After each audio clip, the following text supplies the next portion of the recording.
What up, what up, what up, sports fans all over the world? It's your boy, Mac the Giants fan, and I'm here with my guys, the Horsemen. We back, baby, after a 2 week layoff. Adam Costas, Zion Zenith, and y'all know the one and only NYG, Jeffy T, is always up, shining that bright light down on all of us. This is the Premium Takes Podcast, our first episode of 2024.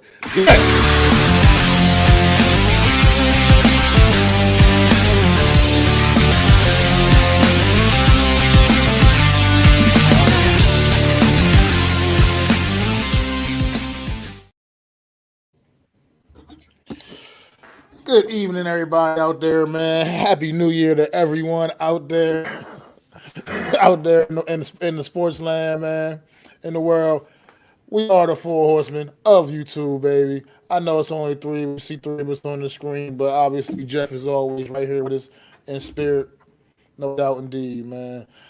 And it's been a couple weeks we took off, but we want to come back and start delivering this great content that we deliver to y'all each and every Friday night. We're gonna be doing a little NFL playoff special here this week. And Zion, man, how you been, brother, since the last time? I've been absolutely great. Happy New Year's for you and the fam. Happy New Year to you, Adam, to you and the fam. Happy New Year's to the chat. Let's get it, man. It's a new year, and we're just happy to be here talking sports. How's everything with you going, Adam? It's going well, fellas. Thank you so much. Again, happy New Year to you all, and all you all out there. Thanks for coming back with us.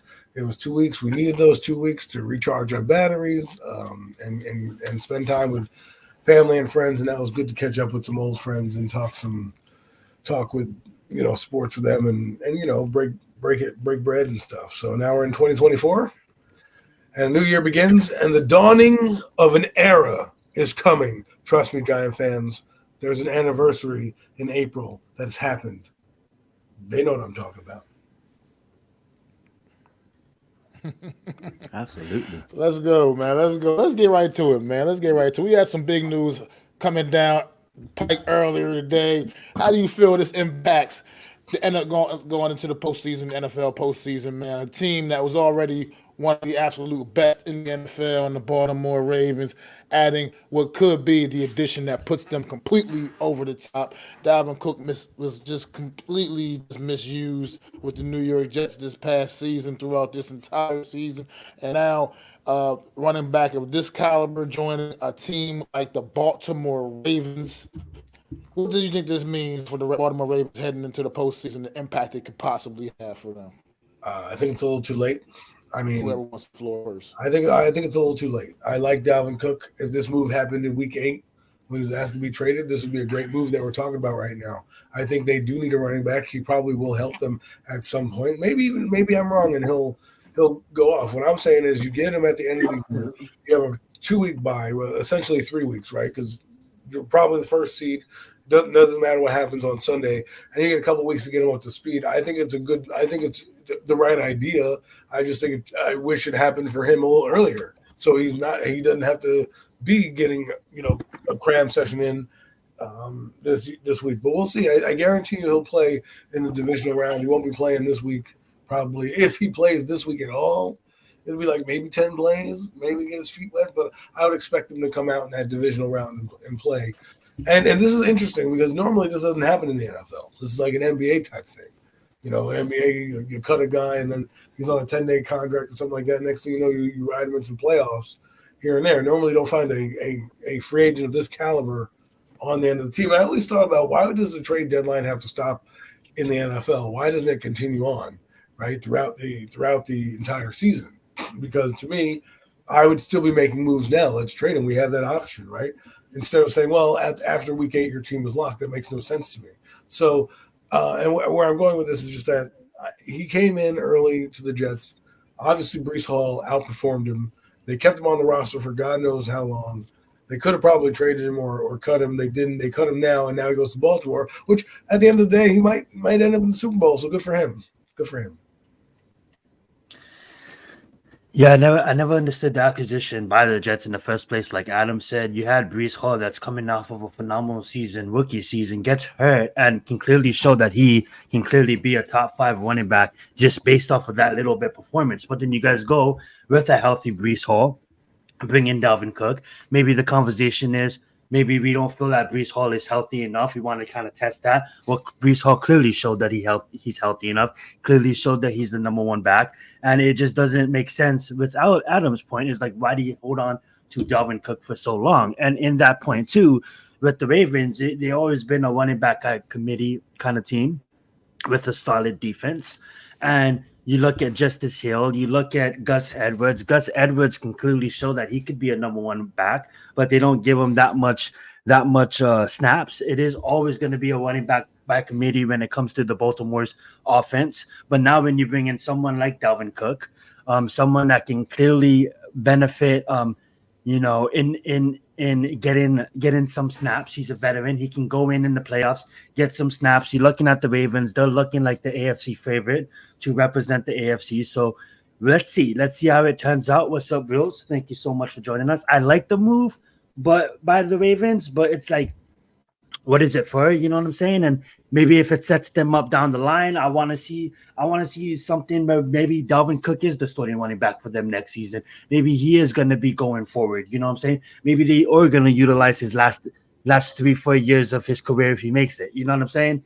And that being said, he still is, and still deservingly so, is a top 10 running back, if not top 7. Deservingly so, should be on a good team.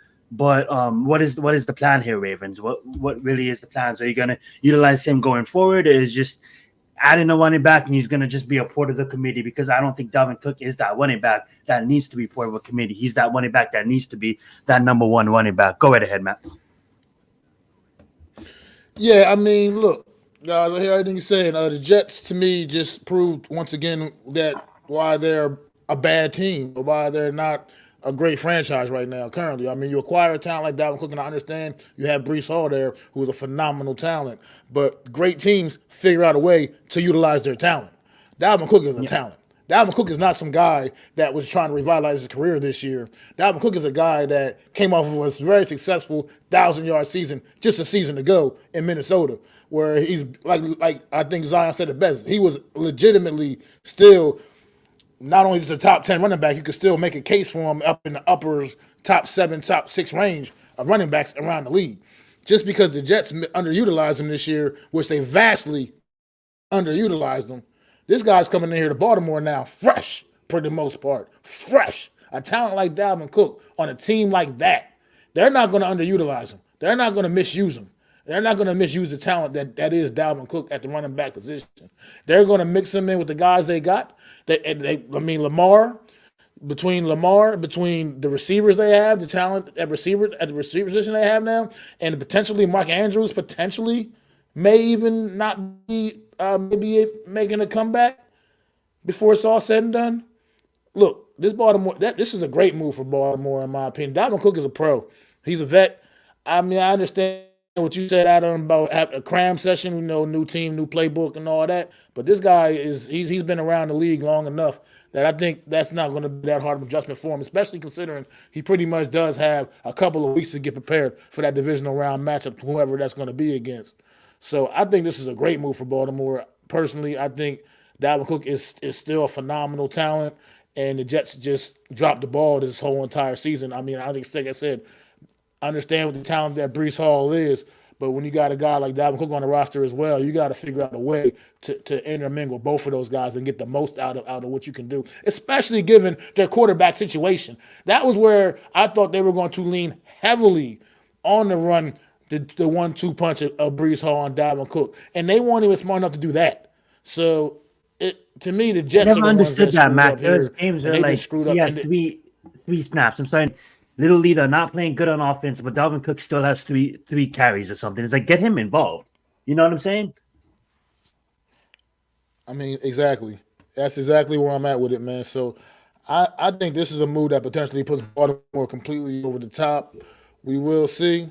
You could be right also, Adam. It could be maybe a little too late, but I just think Dalvin Cook is enough of a pro and got enough seasoning on him that that he'll be able to come in and pretty much make that immediate impact. And like I said, you got to remember, this is also a Dalvin Cook coming in on relatively fresh legs, as he did not do a whole lot in this whole entire season. So I think, I don't know, this could be a very good move for the Baltimore Ravens, man. And I think they clearly have a plan in place. I think this team has a plan in place when they go out and acquire a talent like Dalvin Cook. They know what they're getting, and I think they know exactly how they want to use them. Anybody else got anything else? What's going on, Scrub Zero? Appreciate you stopping in, man. Not really anything else. I mean, there's not much to talk about with that. And, he sucked with the Jets, goes to Ravens. Let's see how it pans out. So we will see. Does he have any coaches there that have any familiarity with pans him? out. He doesn't have any coaches. I'm not sure that. I'm not sure about. Not that I know of. I don't know anything about that whole situation. But let's switch gears a little bit right quick, man. Just Monday, got a big game coming up Monday, national title game, Washington versus Michigan, for all the marbles, man. This should be a really good game. Washington coming in with a very high powered offense, man, explosive, can put a lot of points on the board. Michigan, very capable team as well, obviously number one in the nation. How you guys see this all playing out, man? What do you expect from this game? Do you expect it to be, anything like last year, or again, you don't expect it to be lopsided like last year? Or expect it to be a nice, close, competitive, fun-filled game to enjoy Monday night for the national title, man? I would say it's definitely not going to be like last year. TCU, shout out to them, but they wasn't in the same level, and they clearly showed as Georgia. This is a little bit more competitive. Reason being is we have Washington that is going to represent. They just ended. There's no such thing as the Pac-12. But at the time last year, the Pac-12 was the best conference in college football and had the most competitive teams. The SEC is always going to be the best conference, but last year, the Pac-12 had some competitive teams, and Washington clearly rose above all of them, beating teams like Oregon twice to clearly show that they are capable to represent in a national championship game. And then you got a team like Michigan that clearly beat the best offense in the nation, some will say in Ohio State, and then they come off beating Alabama, one of the best teams to ever do it in college football. And I know they took a dive in several years, but at the end of the day, Alabama still rose to the occasion, still beat Georgia, and got back into the race. Unfortunately, they just matched up against a defensive nightmare that is Michigan. Michigan, I'm gonna take them as much as I love Washington on the offense in this one.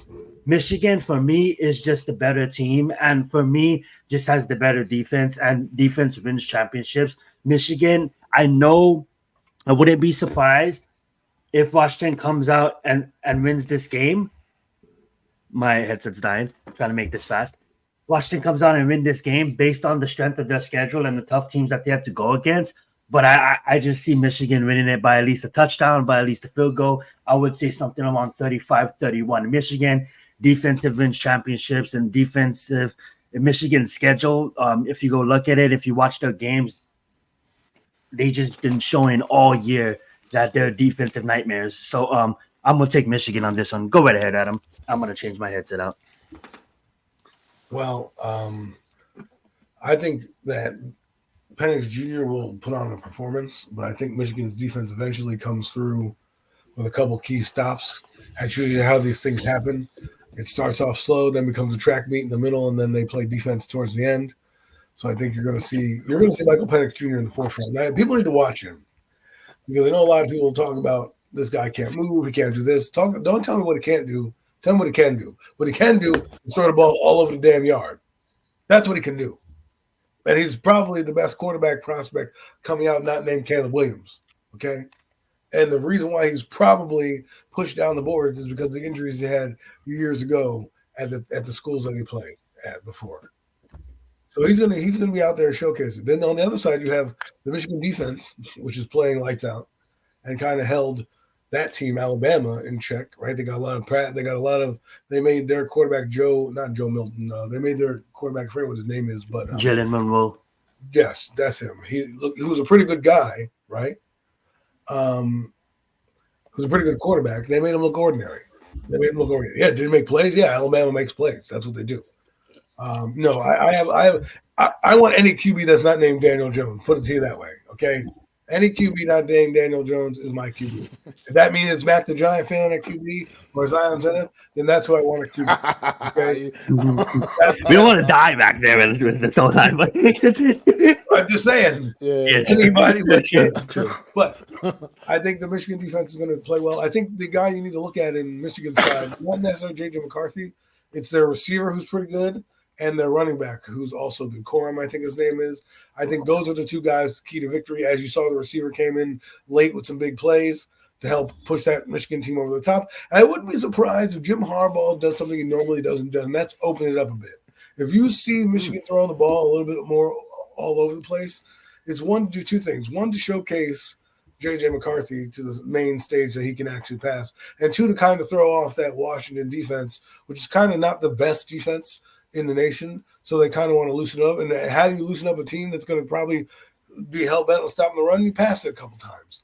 So I think that's what you're going to see. I think you're going to see Michigan trying to open it up so that their run game can come easily. And once that happens, good night to lights, because they have one of the best run games in the entire nation. So Tommy Cutlets is not great stuff right there, man. Great stuff right there. But about Michael Penix, man, in particular, do you think there's any potential? Because Michigan's kind of been down the road before. This is kind of new territory for Washington. Washington has been a solid program, but they haven't been necessarily in the big time national spotlight. This is kind of nothing new for Michigan. Is you think? It's now they just get an opportunity to finally kick that door and then win a national title. You think the stage could be a little too big for Michael Penix Jr. and the Washington Huskies? Any chance? No, because you know why? They got nothing to lose. They've been down it all season. And the difference between them and TCU last year is the opponents that they played. They dominated some big-time teams and were in big-time games throughout the entire season. So, no, I don't think it's going to be the bright lights are going to be too big for them. At least not how I feel about what Penix can do. What you might want to see is, will the lights be too bright for Jim Harbaugh and the Michigan Wolverines? Because they're expected to be here. They're expected to trounce this team. And what happens if Michael Penix puts a couple good drives together on their defense and starts to get some doubt in their head? Because all you need, what teams like Washington do is they play well with a lead. That's how they play defense. Okay, their defense is one-sided because they make you one-dimensional. It's like what I was telling people on Twitter about Peyton Manning and the Colts. That defense wasn't good, but the Colts scored so many points that all that defense had to do was rush the passer and get quarterbacks hits. So when you're not having to stop the run and give up those chunk plays like that, what does it allow you to do? It affords you the opportunity to kind of run around. Now, I know that Washington doesn't have the greatest secondary, but if you are in the lead, right, and your quarterback is getting you down the field and you're scoring touchdowns and putting the points up because Penix can put the ball anywhere,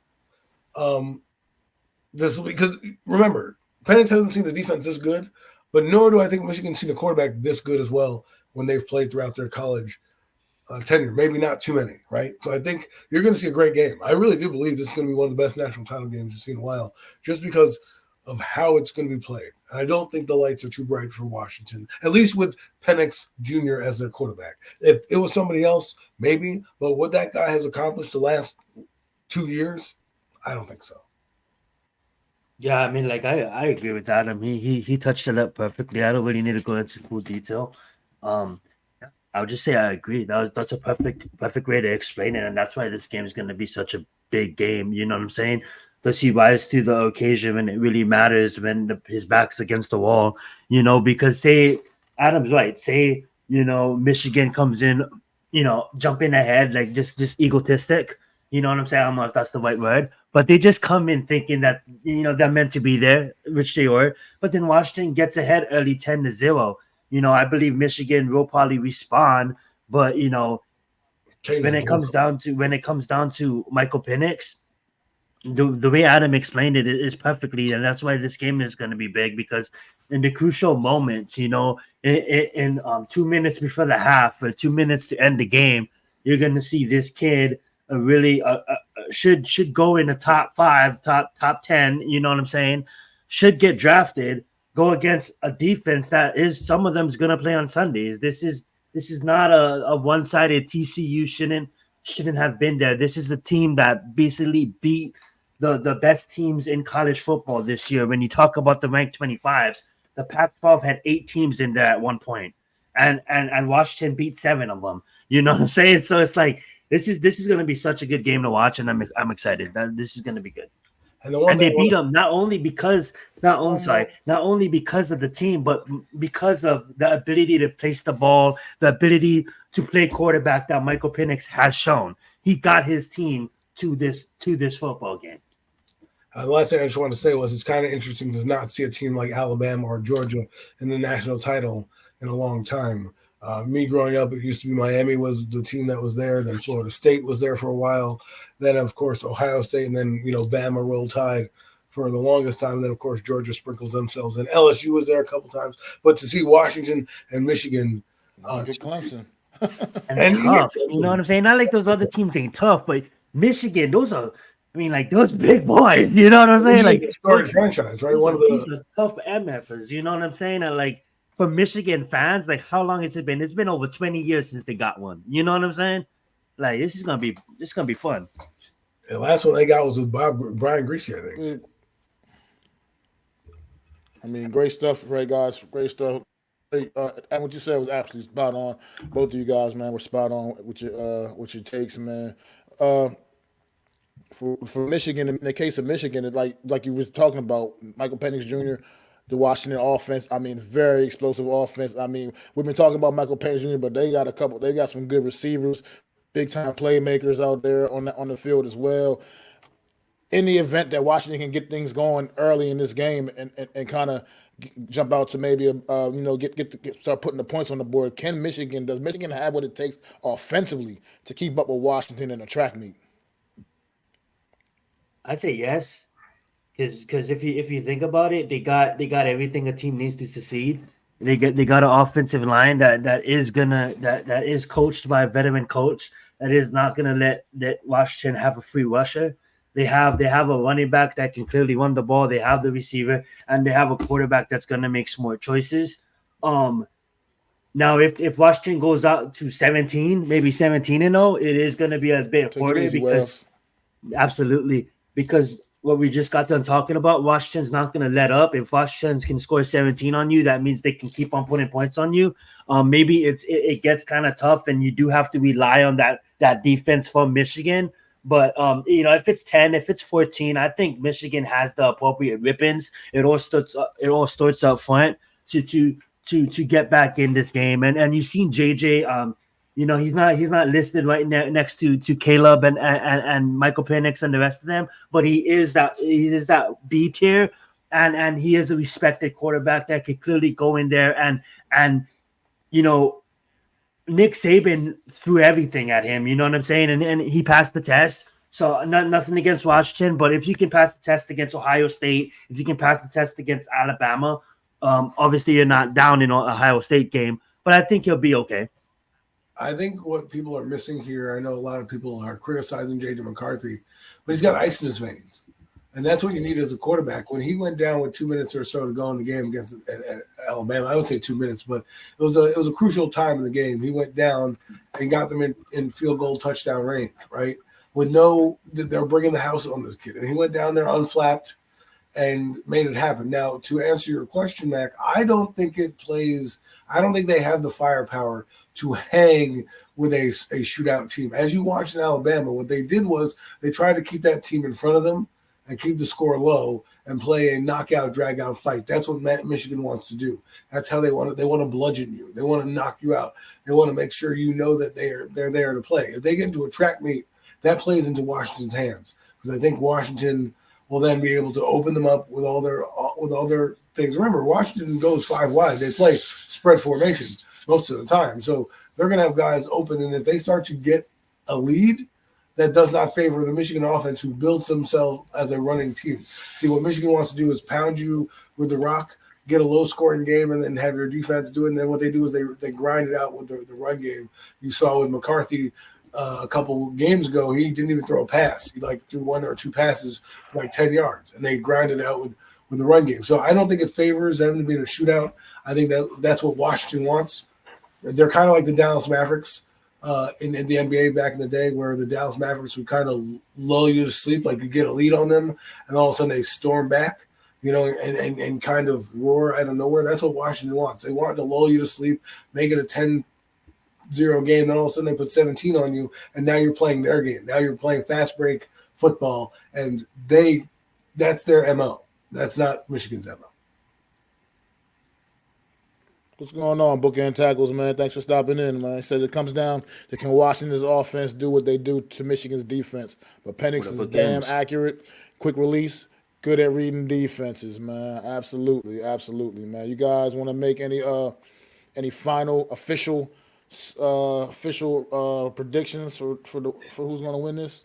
I think Michigan will win, and J.J. McCarthy will come out this year, because once you win a national title, what's going on in Michigan with the turmoil and a lot of his, I heard something along the lines like half his team is leaving, either graduating or being drafted, and that may not be something you want to stick around. They're not going to be big. So if he wins, look for him to probably declare and come out. Yeah, I'm going to have to agree. Would I be surprised if Washington can pull it up with the upset? No, but I'm going to have to stick with Michigan. I'm going to stick with my prediction, 35-31, Michigan takes it. Wow. I believe that. Wow. Yeah, I'm going to just go with Michigan. I'm just an old believer in old school philosophy. Offense sells tickets, defense wins championships. Michigan's got that defense, man. So and a great run game. I'm just going to go with Michigan, man. I'm not – yeah, absolutely.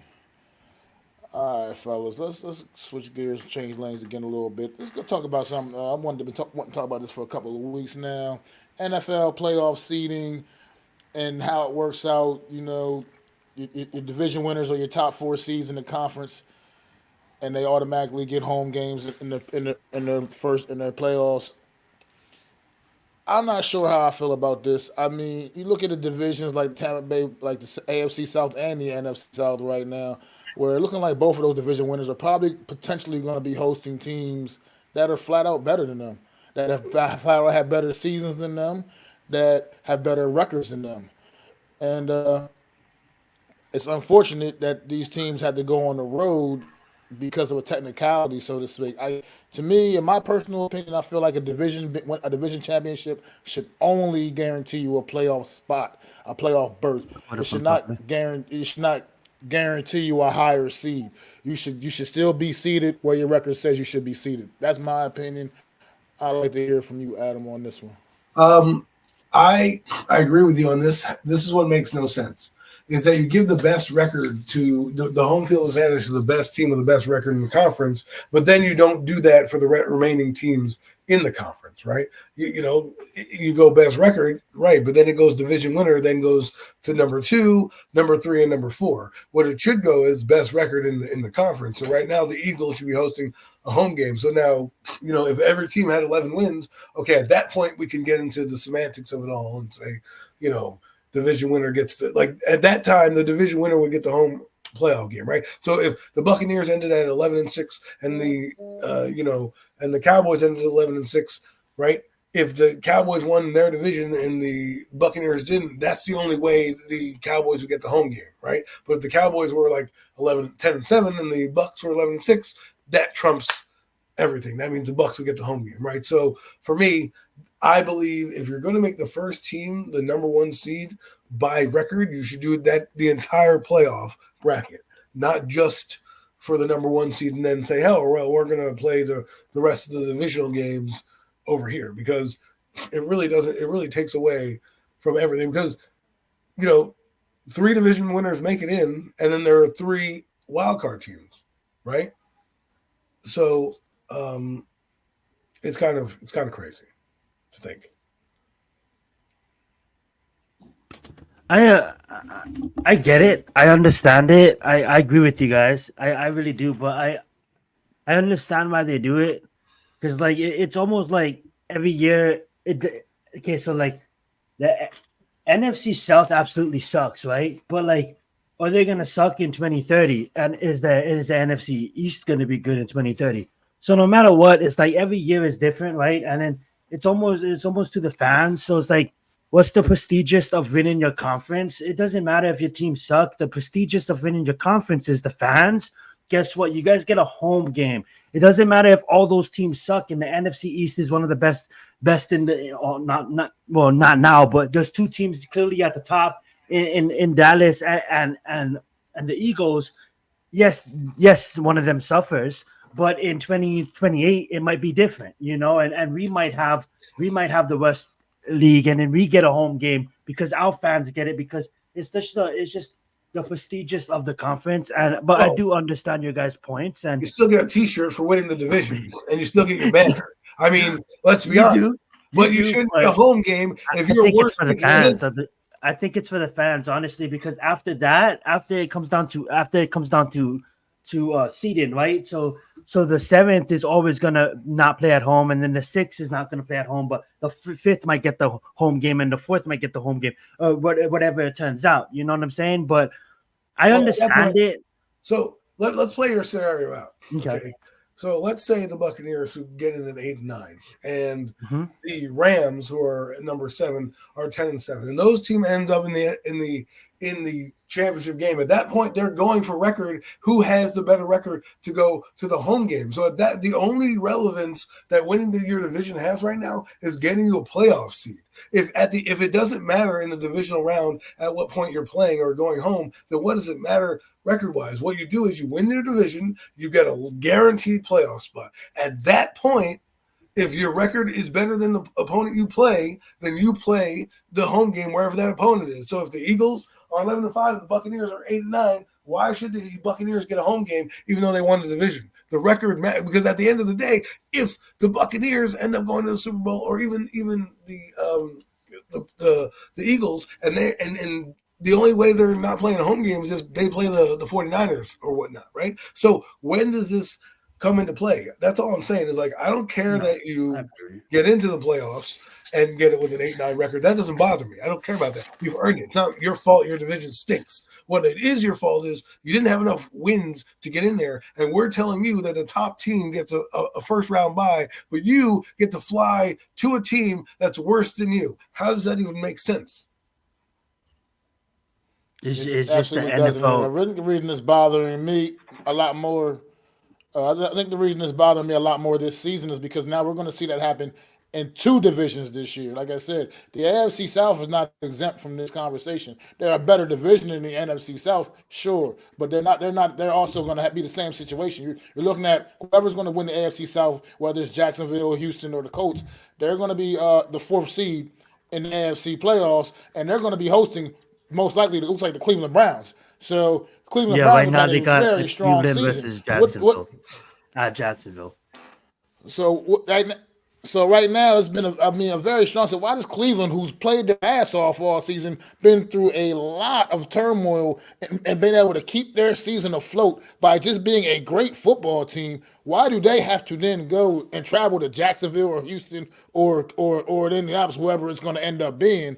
Why do they have to go and do that when they're prove to be a better football team this season? I don't know what their record's going to be. The Browns. I don't know what they are. 11-5, 11-6, or something like that. 11-5 right now. Right. Let's just say, hypothetically speaking, they play a team that has a lesser record than them. They're going to host the home game, so then it doesn't matter at that point that the team that got in made it in, because then it doesn't make sense. So so when I get in, right, I have an 11-6 record against an 8-9 team.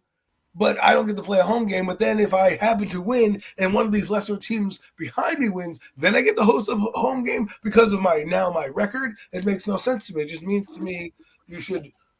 What does it mean that the regular season is played out then? But yeah, that's exactly what it is, and like that's why I see it, because at the end of the day, like I agree with you guys. But here's the thing too: it's like, in 2027, when Baltimore is okay, I don't want to get Baltimore fans mad, but maybe Baltimore is not as good. It's like I get it, Browns. You guys are legit this year, but it sucks because Baltimore is better. You know what I'm saying? And then if Jacksonville is 9-4. Now Jacksonville, they got in the playoffs. They won their conference. It's not the Browns' fault that the Ravens is better. It's not. But the Browns did not win the conference. Right. Jacksonville won their conference. But here's the thing: why should Jacksonville I'm gonna take fans what you suffer? just. Go ahead. Wait, but why should a 9-4 team not only do they make the playoffs, but now they have to fly to an 11-5 team? You know what I'm saying? It's like, what does the Because your Jacksonville record is get not for good. winning the conference? They get a playoff spot. And I understand your guys' point. It should just end there. You guys make the playoffs. Congratulations. But what happens in 2007? It is just the NFL. No matter what, if you win your conference, you're getting a home. That's just the way it's spreading the love. I understand your guys' points, and it could be done better. First off, this would never happen right here. Where what NYG is saying, because the Ravens and Baltimore are in the same friggin' division, so that wouldn't happen. What it's looking at is this. All right, Baltimore is 12-5. They win the division. Right. Let's say Kansas City's 12-5. They win the division. We'll just do all even records, right? Let's just do the Buffalo Bills are 12-5, right? But you go down to the AFC South, and the Colts are 8-9, right? Now they win the division at 8-9. Okay, fine. They get into the playoffs. Now there's a team behind them in the wild card area in let's say the AFC North. The Browns are now 11-6. So now they're supposed, and they're a wild card team. Let's say they're number 5. Right now they have to go play number 4 or whatever it is. Why that the Browns, who busted their ass, deserve to go play a team in their building who's worse than them? What does it mean to have the number 1 record then? But here's the thing: it's not. I understand it's unfair, but here's the thing. If you look at the seedings right now, you have Baltimore at the top at 13-3, and that's fair, right? They get the bye. If you look at every single matchup besides the one matchup we're talking about is fair. We have 7th seed Colts flying to Miami. Miami's 11-5. The Colts are 9-7. Exactly. We have an even matchup between Buffalo and Kansas City, right? So we have a winner of a division. Why should the winner of the division? I get it. I understand where you guys came, but why should a winner of division not only not get a home game, but why should they now fly to a non-winner of the division? I understand what you guys are saying, but it's not the Browns' fault. In 2028, we're putting too much on that. We're putting too much on that. Look at it like this. What does the regular season mean? If you out there, you play your ass off to have one of the best records out of all the teams in the league. And sure, another team, like you said, the Baltimore is in the same division as the Browns, and they had a little bit better season, and they actually won the division. That doesn't make the Browns not a very good football team. Doesn't make the Browns still not one of the best football teams in the league still. It means that they just happen to be in the division with another great football team this particular season. It's, to me, the regular season means nothing. Then, so what's the point? All you gotta do is the do regular a number season just does to mean make nothing it in the playoffs. But at the end of the day, Mac, 1, 2, 3, 4, just win your division. 1, 2, 3, 4 is ranked right. 1, 2, 3, 4. If you're number 1, you get a bye. Number 2 and number 3, you're playing at home. Number 4, you're playing at home. Then after that, 5, 6, 7. I understand it's unfair to the 5th seed. Think about it like this. Think about it like this. If they were to do it our way, we wouldn't. Then we shouldn't have division winners, because here's the thing: if there's your guys' way, there'll be no purpose of division. Hold on a minute. I'm not telling you at 8-9 you're not getting into the playoffs. You're getting into. You have a guaranteed spot winning your division to get into the playoffs. The next tier, you have it. That's what it guarantees you. Right. Well, what's the point of winning the championship? It guarantees you a playoff spot. It guarantees you a playoff spot. Now the next tier is this. The next tier goes record. That's it. That puts down the seeding. So if you are the number 1 team in your conference, okay, boom, you go number 1, right? You go to number 2, you go to number 3, and by default, number 4 goes to the team with the best record. But that other 4th team is a wild card team. So that team is going to play on the road no matter what, if it's playing against a team with a better record, because that's how it should go, because that's how you're already establishing who's getting the number 1 seed. To me, all I'm saying is you win your division, you get into the playoffs. If you're a division winner and you happen to be better than the team you're playing, let's say you're 10-6 or 10-7, and the team you're playing is 9-8, you deserve the home game. But if the team you're playing is 11-6 and you're 10-7, well, hey, they had a better season than you. They shouldn't be penalized. No, it's not. It's not penalized. The only thing Look, that's I can't believe I'm about to say this. Look, I can't believe I'm about to say this. this. Check it out real quick. But no, check this out real quick. I can't. I'm about to say this because I'm not really a big fan of the NBA. Look how the NBA does it in the postseason, and I know now they don't even do divisions anymore. Now it is about just your conference, the conferences in the conference records, the top 8 teams in the conference, however many teams make the postseason in the NBA. But even before then, when it was you win your division, sure you're going to be in the playoffs, but your record still mattered for your seeding.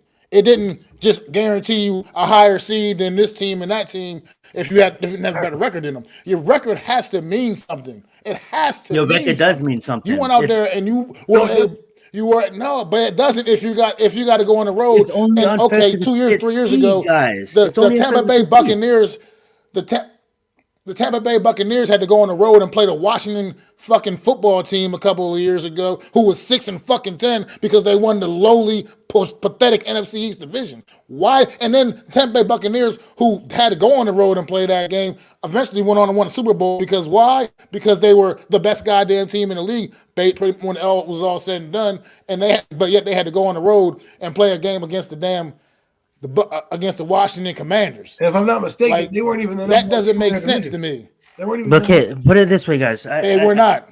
I think we both understand each other's points, but I'm looking at it like this way. All right, so say 2028. Okay, Green Bay's number 1 seed, right? Green Bay's number 1 seed, right? And say the Lions is number 5th seed, right? And say the Giants had a tough ass schedule. Played tough, and our division is just nuts. The Eagles are good, the Cowboys are good, the Commanders are good. So it's a really tough division, okay? But you look at other divisions, maybe like Tampa's division, and there's only one good team, and that's maybe Atlanta. That's the only Atlanta. So Atlanta is clearly winning double digits, all right? So they're clearly number 2. So it goes Green Bay, it goes Atlanta. And let's just say a random other team is number 3, okay? Now let's go look at the Giants. Say the Giants win their division 9-8. We win this tough ass division 9-8, and other teams below us is right there 8-8, 8-8, 7-9, whatever it may be. Yeah, but us home fans, we do not get a home game because the Lions went 10-2. So an 8-8 team. Guess what, Giants? You guys won the division. Congratulations. A tough year, but you guys don't even get a home game for winning nothing. Wait, hold up. We won our division. What did we get? You guys get a playoff spot. But what? That doesn't make a chance sense. to still play for a championship in the playoffs. You still get an opportunity in the playoffs to play for a championship. Here's the thing: Detroit gets the opportunity in the playoffs to get the championship. If you listen to what coaches, you know what I'm saying? If you listen to what coaches say, what do they say? We need to win our division. Why? To guarantee us a playoff spot.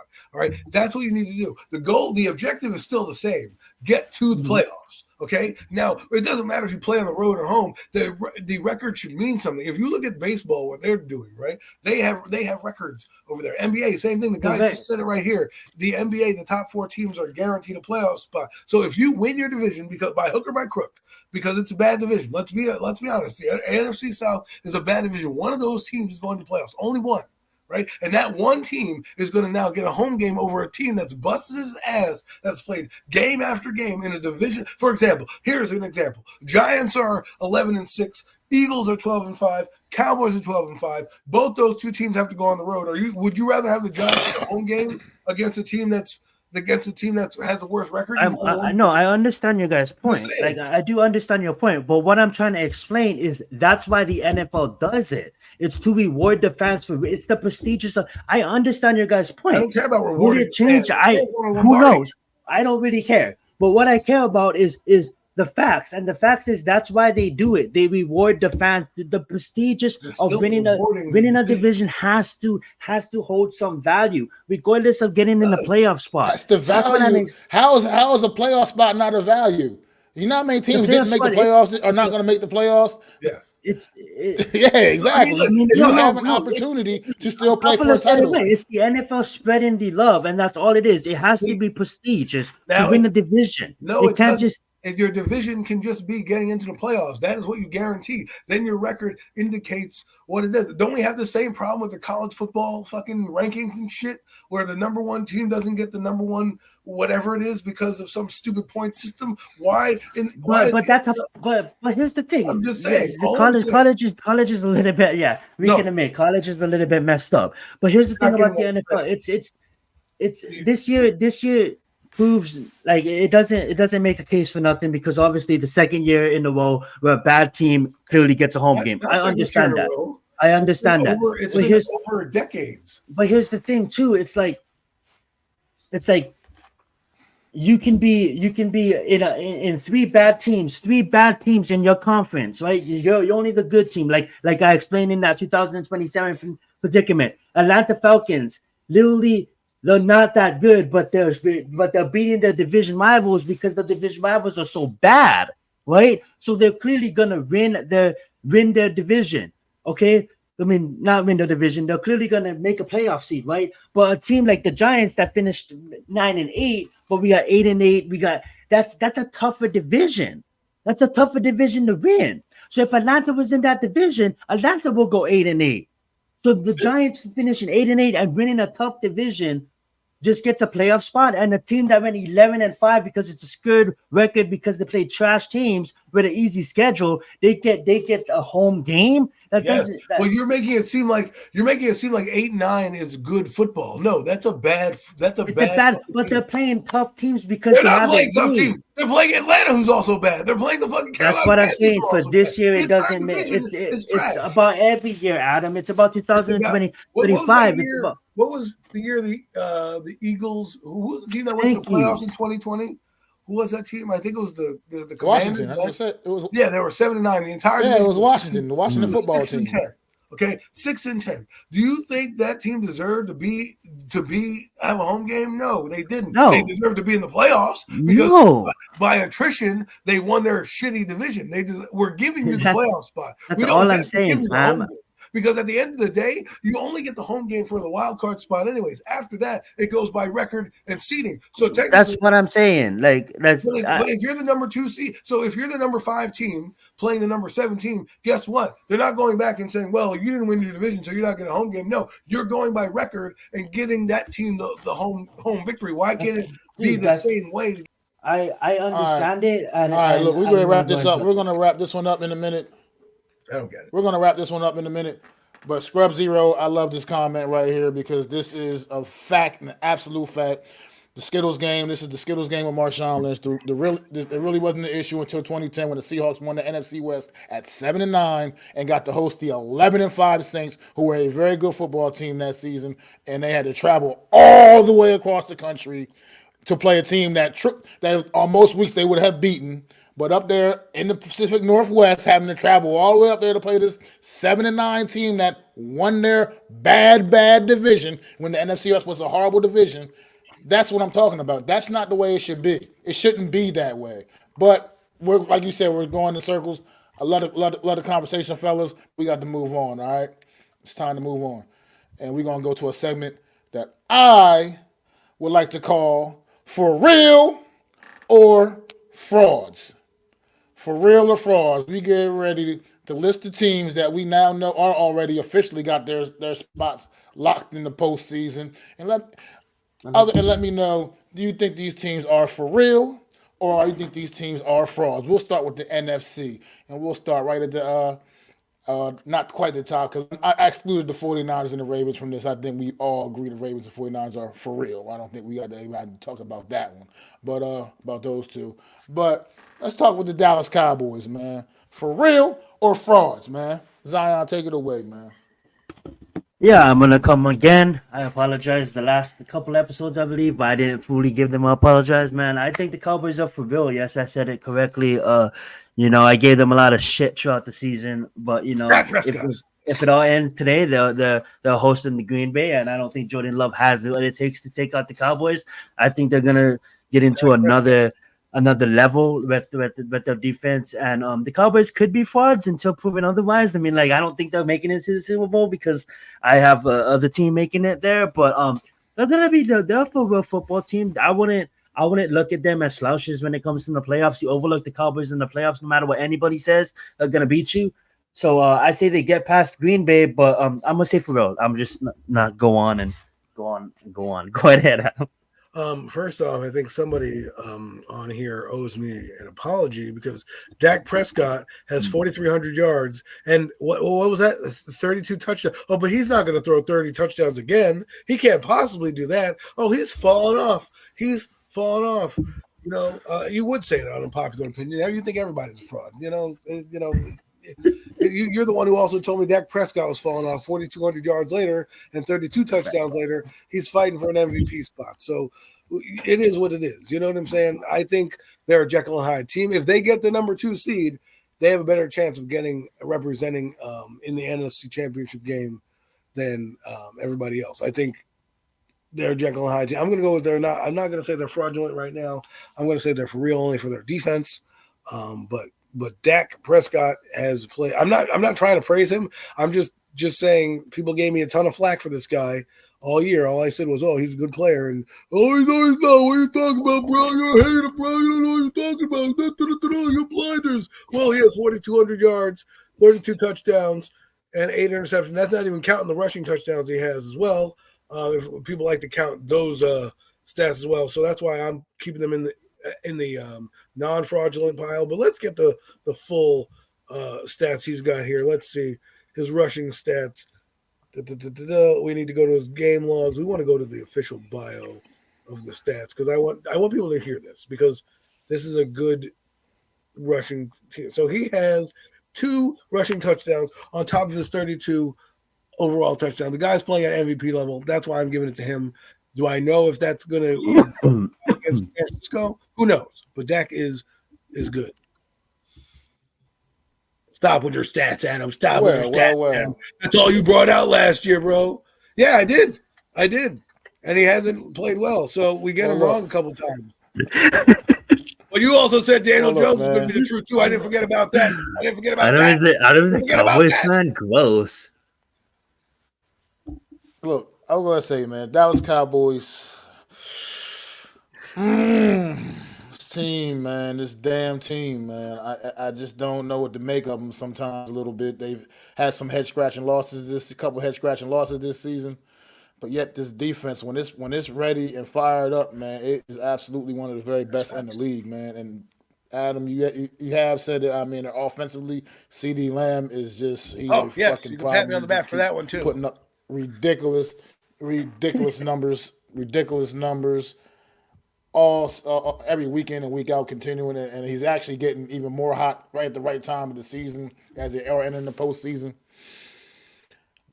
This is going to be weird, man. I can't believe I'm actually going to say this, but I think the Cowboys are for real this year. I think this is a year where they are going to go to the Super Bowl. They're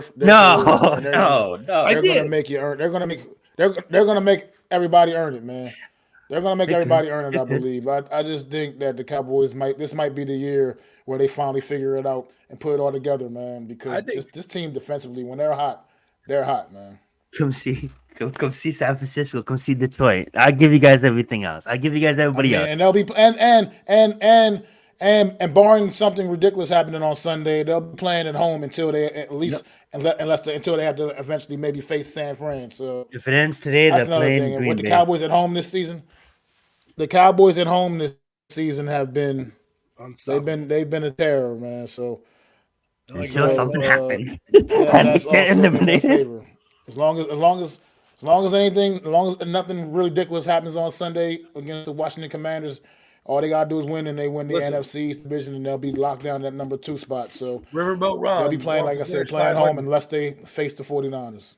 Riverboat Ron wants to finish 500. We'll see how that goes. So he's gonna have those boys geeked. So Dallas Cowboys, don't go to sleep because they're gonna try to win one for the Gipper on Sunday. All right, guys, for real or frauds? La Philadelphia Eagles, the defending NFC East champions, the defending NFC Conference champions. They're frauds as of late, but I still think they beat up on lowly teams. And I still think they somehow, call me crazy, but they end up winning one game and going to the divisional round and probably getting ousted then. I know a lot of people say they're one and done, but they do have a lot of talent. on that team.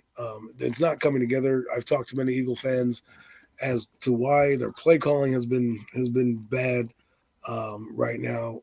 They try to pass to run, and I think that's what a lot of their issues have been. If they ran the football a lot more in a lot of these games, they would be winning. Like for example, against the Arizona Cardinals, they got into a holding penalty. Then they get the behind the down and distance sticks, and then they don't get the first down, and they're not as aggressive because they have a kicker that can make kicks from the moon. So what do? You end up taking the field goal, and your defense has Swiss cheese, can't stop anything. And you come roaring back. So if they had been able to run the football and get into like what they did against the Giants in the second half of that game, even though the Giants stormed back, they ran the football towards the end in the last 4 or 5 minutes, which really salted the game away. And at that point, the Giants had no chance. If the Eagles do that, and they'll be playing a team with a favorable matchup in the playoffs in terms of the Tampa Bay Buccaneers. Even though they're fraudulent, there is a chance for them to beat the Buccaneers and go to the next round. Will they get further than that? Probably not. But they have a chance to beat the Bucs, who, let's be honest, are a Jekyll and Hyde team. But right now, the Eagles are playing like frauds. I think they're more legit than Dallas. I said in the offseason that they would miss. Okay, oh my God, wow. I think the Eagles are frauds. I don't have to repeat what Adam says. I agree. They get past Tampa just like Dallas gets past Green Bay, and they both get eliminated. Bye NFC East teams. Well, I just think they're better than the Giants, and I just think they're better than Tampa Bay. And I think they're going to come in, play the Giants hard, try to get a win to right their ship. You don't want to go. I don't believe you want to go into it with a loss, especially with how that media is already circling you. I think they need a morale boost so you win against the Giants. Then in Tampa Bay, at that point, winning teams turn it on, and sometimes you just need to get there, right? And so we'll see what happens when they get there. I don't think they'll lay an egg against Tampa Bay. However, the other two teams that they might face after that will be a different story. Well, guess what? There's no secret here where I'm going with this. Look. This team has been frauds all goddamn season.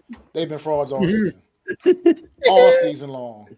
Mac's been waiting for this. This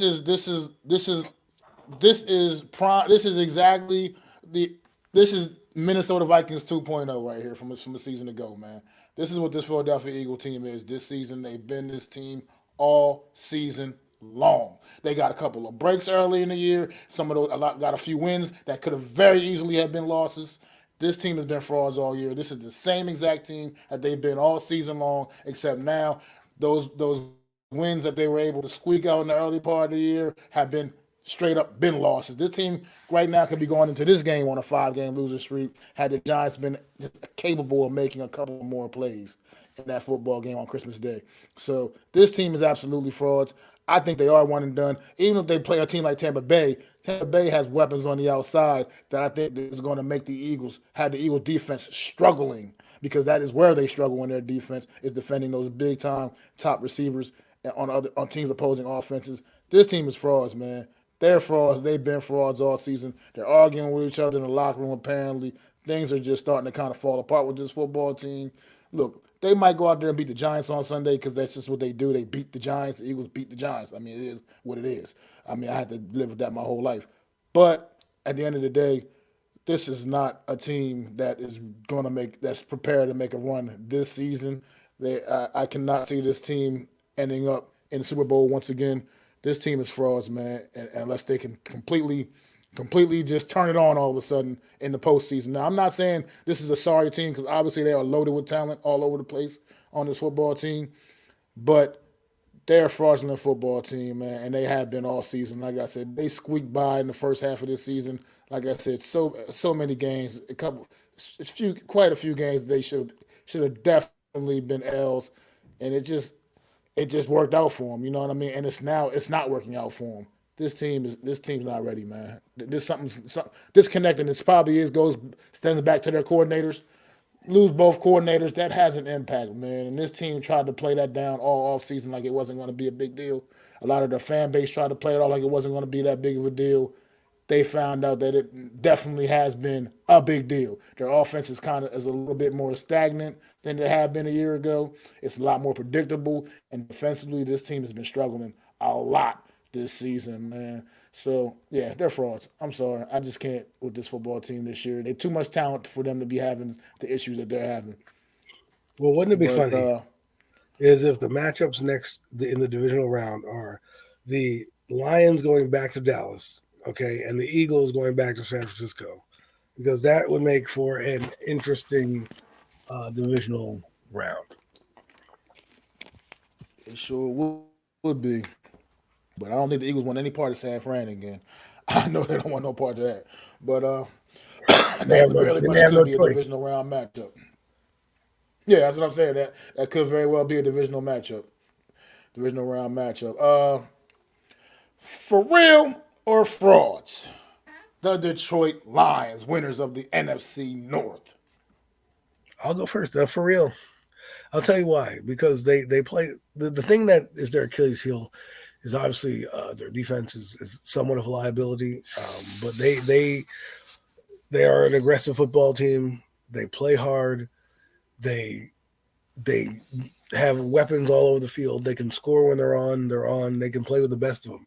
They've earned the spot of being for real in my eyes. Did they lose that football game with the penalty? Sure, but it was an illegal formation as well too. So that's what people also don't forget. So it was a legal formation. So they would have been in trouble anyways. The fact that they went for two after they got the penalty, I thought was a little bold move. Like, yeah, okay, so you got the penalty, you went back. At the third time, you should have said, you know what, maybe we'll kick the field goal here and just tie the game up. I know you want to be aggressive and win, and that's fine. But sometimes being smart is better than being stupid. And being smart would have been take that there, get the overtime in there, and get out of there with a win. And now you're the number 2 seed as opposed to being the number three seed because you decided to take a risk, which people I respect you for. But there was also an option to tie the game and kind of uh, win that game. You know what I mean? When you have a chance to win and you don't, things come back to bite you. We're going to be talking about more than just that penalty, but they could have been an interception, but there was a penalty called on the Cowboys for pass interference, so that it could have ended that way as well. So I just think, in these games, when you get tight down there, they better not make these same mistakes because those costly mistakes could cost you a championship, and you don't want to be out there saying, "What if this? What if that?" Yeah, I like that. I'm gonna lean on that opinion as well. I mean, like I bet I'm popular here. I mean, like they're legit, but are they legit right now to make it all the way there to the Super Bowl? Yes and no. Adam brought up good points, and it just comes down to those the young team, they've been established a while, but they're a young good team. They just popped up on everybody's radar about a year ago, and then this year looking like they're making the playoffs. But I do believe that they're just a couple years out. Don't get me wrong, I want to see the Dolphins and the Lions. I think that would make a really fun Super Bowl, but I think we're not going to see the Dolphins and the Lions. I think we might see San Francisco and Baltimore or something, and we'll probably make those predictions later on in the show or something. But that being said, I just think that it comes down to being a young team and making those crucial mistakes, and they are. There's going to come down in the game where it is whether it is the championship game for the NFC or whether it be the division game, wherever it comes down to, are gonna be matched up against a more experienced team. Whether it be San Francisco, I can't believe I'm even saying this, the Dallas Cowboys, and they're gonna make that mistake. So I do believe they're a year out, but they're legit. They're legit, and I won't be surprised if they make it, but it's gonna be tough to make it this year. Well, I'm going to love watching their fan base go wild for having a playoff game at home for the first time in Absolutely. over 30 years. So, Yeah, first time at Ford Field since they've been in Ford Field getting host a playoff game. The Detroit Lions, man, I do tend to agree with what Scrub Zero said here in the chat. That the one comment he put, man, I think it's Dan Campbell's got to understand. This is the postseason now. He's got to dial it back. This ain't Madden, man.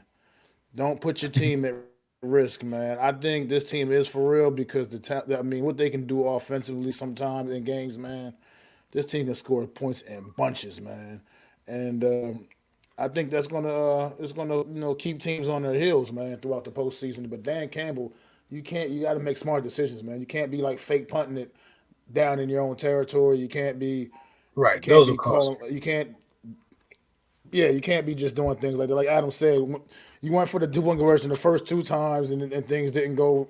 Things went left. Why you going for it a third time, man? Like stuff like that, you gotta make those smart decisions for your team, man. I do like Dan Campbell as well. Like you said, unpopular decision. I like Dan Campbell as a coach. But like I said, he's just got to be a little smarter with some of the decisions he makes. I think his team has the talent. I do agree, Adam, what you also said defensively. This it could be, that could be in a bit of an Achilles heel for this team. But I'm curious. I'm interested to see what a guy like Aiden Hutchinson and company can come out there and do in the postseason when them lights shine on a little bit brighter, man, and let him see if he can take that next step to greatness. Because I mean, that kid's definitely on his way, obviously, to being one of the elite pass rushers in this league. So well, I'm going with for real for the Detroit Lions, man. I think this team can surprise some people, and I wouldn't be completely surprised if they made one of those magical runs. Well, But it's Detroit. It's exciting, and we'll get to see it for the first time in a long time right here. And, well, the one thing I want to say, the last thing about them is, though, if this was the playoffs, you'd be talking about that 2-point conversion for years, saying how dumb it was. It cost us a football game. Luckily, it was only in the regular season. But those are the type of things that will cost coaches jobs when big time players happen. When you could have easily tied the game up, because the owner will be like, you could have tied the game up, and who knows at what point, at sudden death, what happens. You know what I mean? You score a touchdown, game's over. Anything can go your way. That's why football is so intriguing. So, but to do that in the regular season, a little bit more easy to take than if this was a playoff game. That's all I'm saying. absolutely, absolutely. For real or frauds? The Los Angeles Rams coming off a Um, victory against the New York Giants last week at MetLife Stadium, I'll say they're for real clinching the because of playoff their berth. offense. I'll say they're for real because of their offense. It seems like when teams play the Giants, if it's their first time playing them, they have especially if it's at home against the Giants, they seem to have some trouble playing them. I think that's what gave Matthew Stafford some trouble. If you watch the game against the Giants, they had plenty of opportunities to blow the doors off that team, drop passes, missed field goals. I mean, they played a horrible game and still somehow won the football game. I think this team is on fire. They're a team I do not want to play, even though they're playing the 49ers. And we all know the 49ers are going to take their, lie down and not start their players. I don't want to play the Rams. They're the team that all the teams in the wild card round that I want to play right now. I think the team that I would love to play first is probably the Eagles, even though they scare me because they could turn it on, but they're struggling right now. The Rams are the opposite. They're red hot. And they're the team that could end up being a surprise pick and end up being in that NFC Championship game or that divisional round. A team we didn't think was going to be there is now there because, one, Matthew Stafford's playing out of his mind. Again, against the Giants, he didn't play well, but they still won the game, and there were still opportunities. And if you look at the grand scheme of things, I think they'll play a cleaner game against the 49ers. And then when they go into, what are they, the 6th seed right now? When they go play Detroit, what does Detroit do poorly? They play defense in the back end poorly. And what does the Rams do very well? They pass the football very well. Puka Nacua, Cooper Kupp, very dynamic duo. They also have their tight end there who gets the ball out. And now they have the Robinson kid who's also getting plays. And their back from Notre Dame is playing fantastic. He's picking up the blitzes. Their offense is really what's humming. And I think if they can continue to play good offense, like I said against the Colts, that helps out a back end of your defense because all you have to do now is cover. You don't have to worry about the run game no more. So the game becomes easier when it becomes one-sided. So that's why I think they're for real. And who knows? That's why we play the game. I love it. I agree with all of it. I'm just gonna say Sean McVay. I mean that's it. That's all I'm gonna say. Sean McVay. And, the chat said it perfectly. Adam said it perfectly. I mean people forgot that Matthew Stafford was injured last year, playing injured majority of last year, and everybody was like, the Rams are not going to be good at the start of this year, and then everybody's like, just watch. He had his football team playing for him the whole year, and it took this 5th round pick of nobody even know who his name was, and Puka, you know what I'm saying? Showed out, balled out, you know what I'm saying? And the only reason why he dropped is because he was injured, and he couldn't really show off his best in the combine.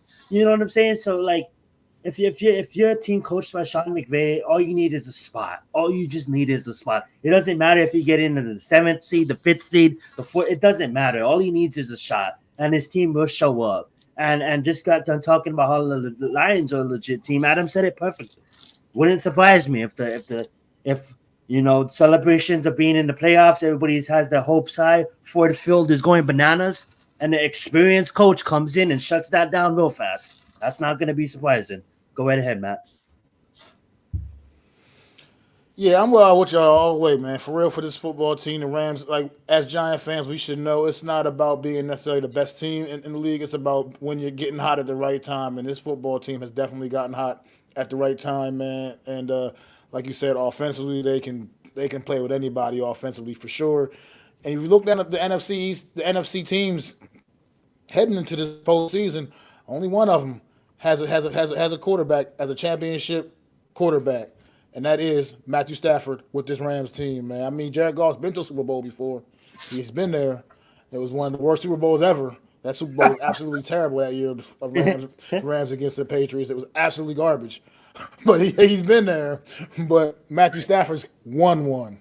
Matthew Stafford's won one just a couple of years ago. Sean McVay, they know what it takes, man. I mean, a couple of pieces still on that team. Aaron Donald and company on defense. I mean, this Rams team has definitely gotten hot at the right time. So I agree 100% with all you guys. I say this team is for real, and they are a very dangerous football team to watch out for in the NFC postseason, man. So for real or frauds? Whoever wins the goddamn NFC South division, the Bucks, the Saints, or the Falcons, whoever wins it, I mean, it's still up for grabs. I mean, Yeah. doesn't even. Only division in football. Outside the AFC East, it's still up for grabs. But these teams are all booty cheeks. I think it's probably going to be the Bucks when it's all said and done because they have the Panthers. I don't think they're going to lose to Panthers. The Saints and Falcons is a good one. Who knows? Maybe the Panthers-Bucks ends in a tie, and the Saints and Falcons ends in a tie, and then you have no clear division winner. I wouldn't know what would happen at that point. But I think they're frauds. I think the NFC South are frauds. Like I said in the playoff piece, that this is why you should get your divisional game to get in, but you shouldn't get a home game because this is just fraudulent. And if they go out and lose the game, which is pretty, they play what? They play the. They'll come play the Eagles. They'll play the Eagles or the Cowboys. Either the Eagles or the Cowboys. Would you be surprised if either the Eagles or the Cowboys beat them? I mean, come on, let's be real. I mean, Baker Mayfield, good for him. You got your team to the playoffs. That's why I'm kind of rooting for the Bucks so he can get that monkey off his back to get there and kind of get. I think they're a year or two behind. But man, and what next year's going to happen is Atlanta's going to get some quarterback like Russell Wilson or some shit, and they're going to end up being good next year, and then they'll finally win 10 games. I don't even, has the South won? Even with Tom Brady last year, they were terrible. So it was terrible last year too. Terrible. Yeah. The last couple of years. But at least they had Tom Brady.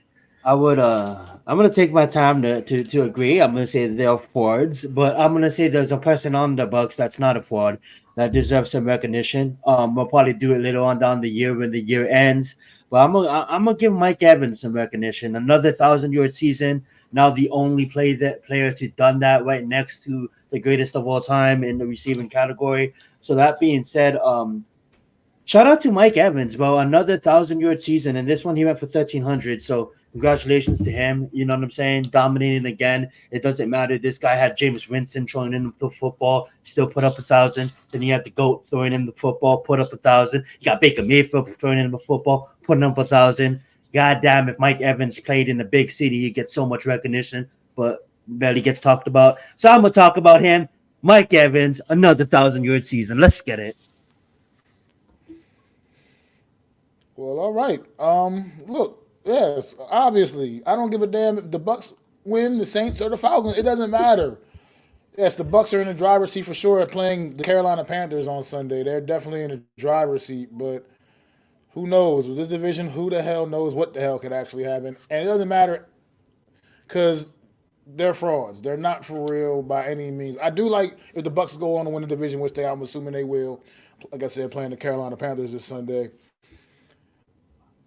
I think the Bucks do have a chance, like I said, against the Eagles. I really believe that they do have a legitimate chance against the Philadelphia Eagles. I would not give them that same chance against the Dallas Cowboys if it breaks that way for them. But it doesn't matter nonetheless. They're frauds. The Bucks, Saints, Falcons, Carolina Panthers, that whole damn division is absolutely terrible, and they're frauds. And it is what it is. That's how. There's nothing more to be said about that. Let's move on to the AFC real quick. For real frauds, the Miami Dolphins. All right, let me go. I've been waiting for this, and I don't care what anybody says. I don't care what the Ravens just did. Sean McVay was like, "Who cares? We're in the playoffs. We're not going to show them anything. Let's look stupid out there." Not literally wasn't the plan, but they did. Okay, but who cares? Miami Dolphins are legit. Yes, they had some sloppy games. Okay, I get it. Every team does, but don't think that Lamar Jackson and the Baltimore Ravens are going to do that every single Sunday. Okay. That was a great game by them. Salute to Baltimore. That being said, I'm rooting for you, Miami Dolphins. I hope you guys don't prove me looking like an idiot up here. Miami Dolphins are legit, and I'm hopefully they make it for it in the playoffs because I really want them to make it for it, and I'm going to say legit. Go right ahead, guys.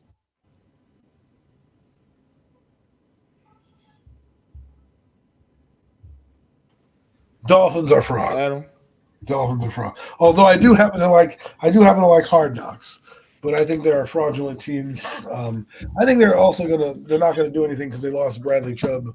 I think that's another thing that's gonna hinder that team. They don't beat big teams, and I think they're losing. I hate to say this to you, Dolphin fans. The Buffalo Bills are beating you for the AFC championship, which means they're gonna have a better record than you, and your ass is then gonna have to travel into cold Buffalo, where it's terrible, and go back there. Now this time you'll have Tua Tagovailoa. Let's see what will happen. I think the Dolphins are frauds, and we'll see what happens. Finally, Who do I agree with? Who do I agree with? I'm sorry, Zion. I agree with Adam. Dolphins are absolutely frauds, in my opinion. This team has absolutely proven nothing to me all season, other than the fact, like NYG just said, they can beat up on bad football teams. Man, this football team has one victory this season against a team over 500, and that was just a couple weeks ago when they beat the Dallas Cowboys. And that game, it came down to the last drive. So this football team is absolute frauds, man. This team is not for real.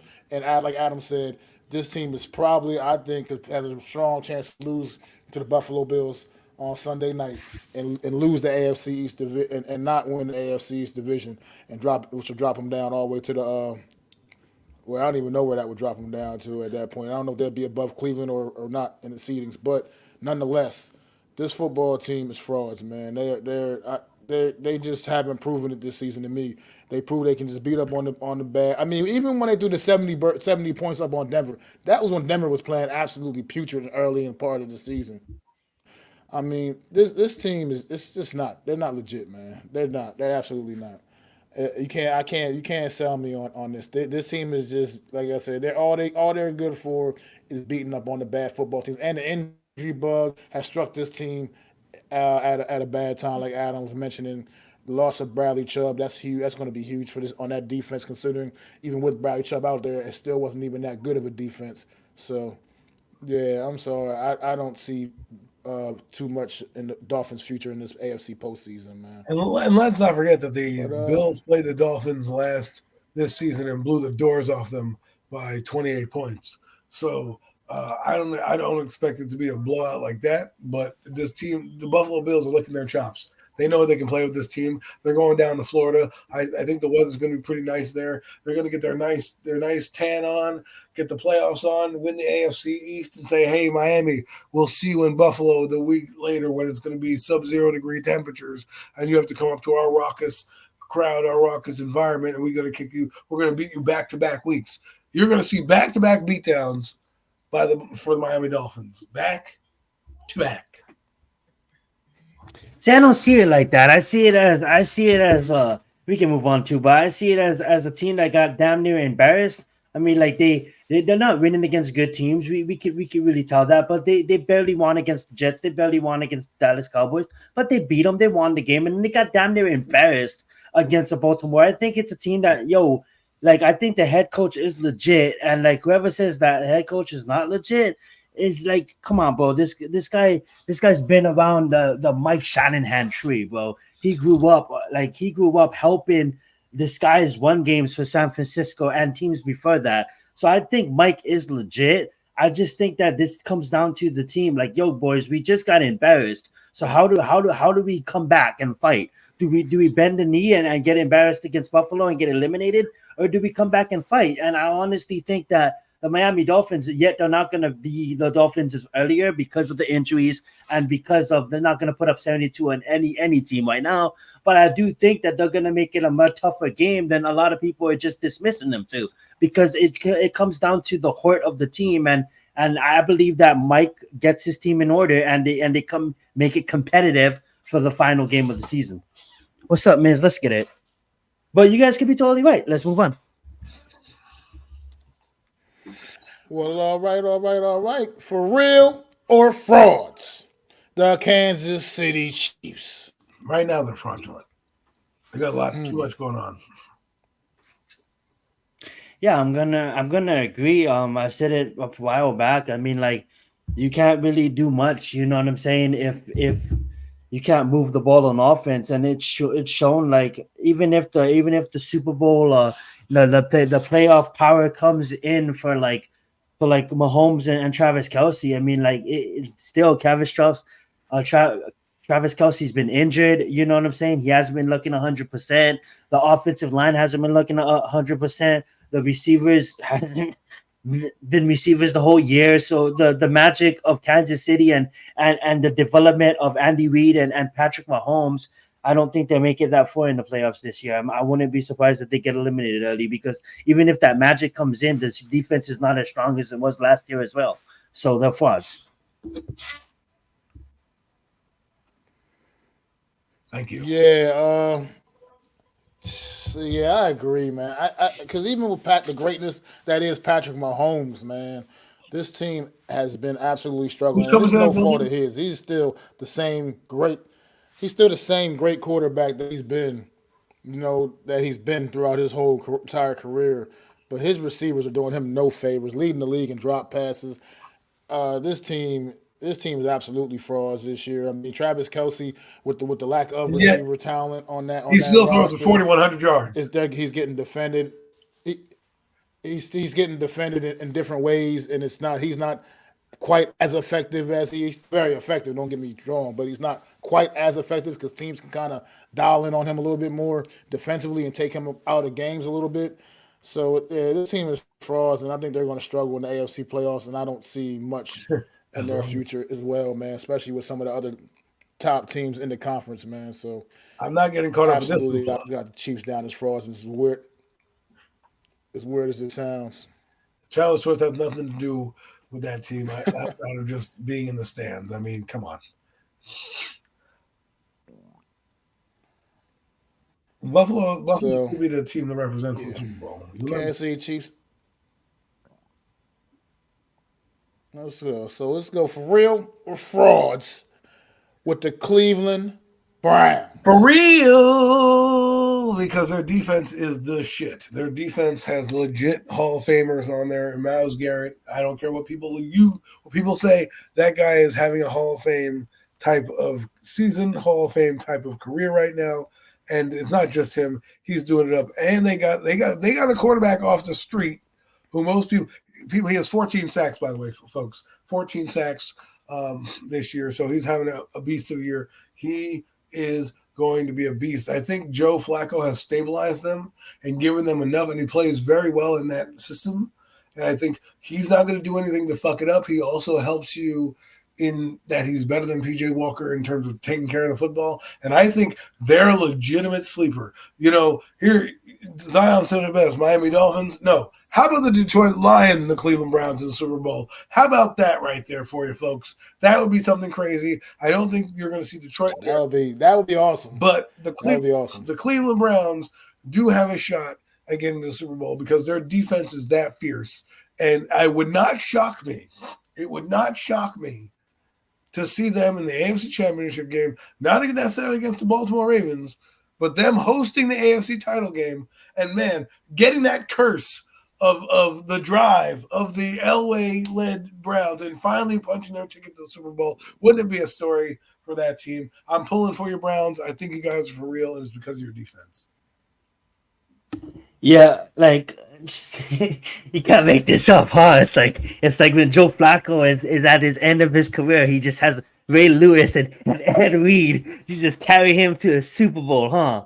And then if you look at it, well, again, you got the Cleveland Browns just playing outstanding on defense and absolutely legit. I mean, like I don't have to repeat it. I mean, like Joe Flacco, I'm not saying you get lucky. I mean, like you put yourself in situations to be available, but then yet again, a ultimate game manager comes in, salutes to you, Joe Flacco. But I want to be surprised because look what Ray Lewis and Ed Reed, and I know I'm just mentioning them two, but look at that defense that year, and then compare it to this defense this year. I know it's night and day, but at the end of the day, they have a defensive force that can clearly make it to the Super Bowl. And Adam is right.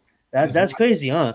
Let's get it though. Joe Flacco is my age. He's about to turn 39, and he has a legit shot at taking their team to the Super Bowl. He's thrown 300 yards in the last 3 games. He gets his old ass gets to rest this week. But man, good for you, Cleveland. Good for you, Cleveland Brown. Good for you, Detroit Lions, for finally getting off the schneid, getting the now do something with it.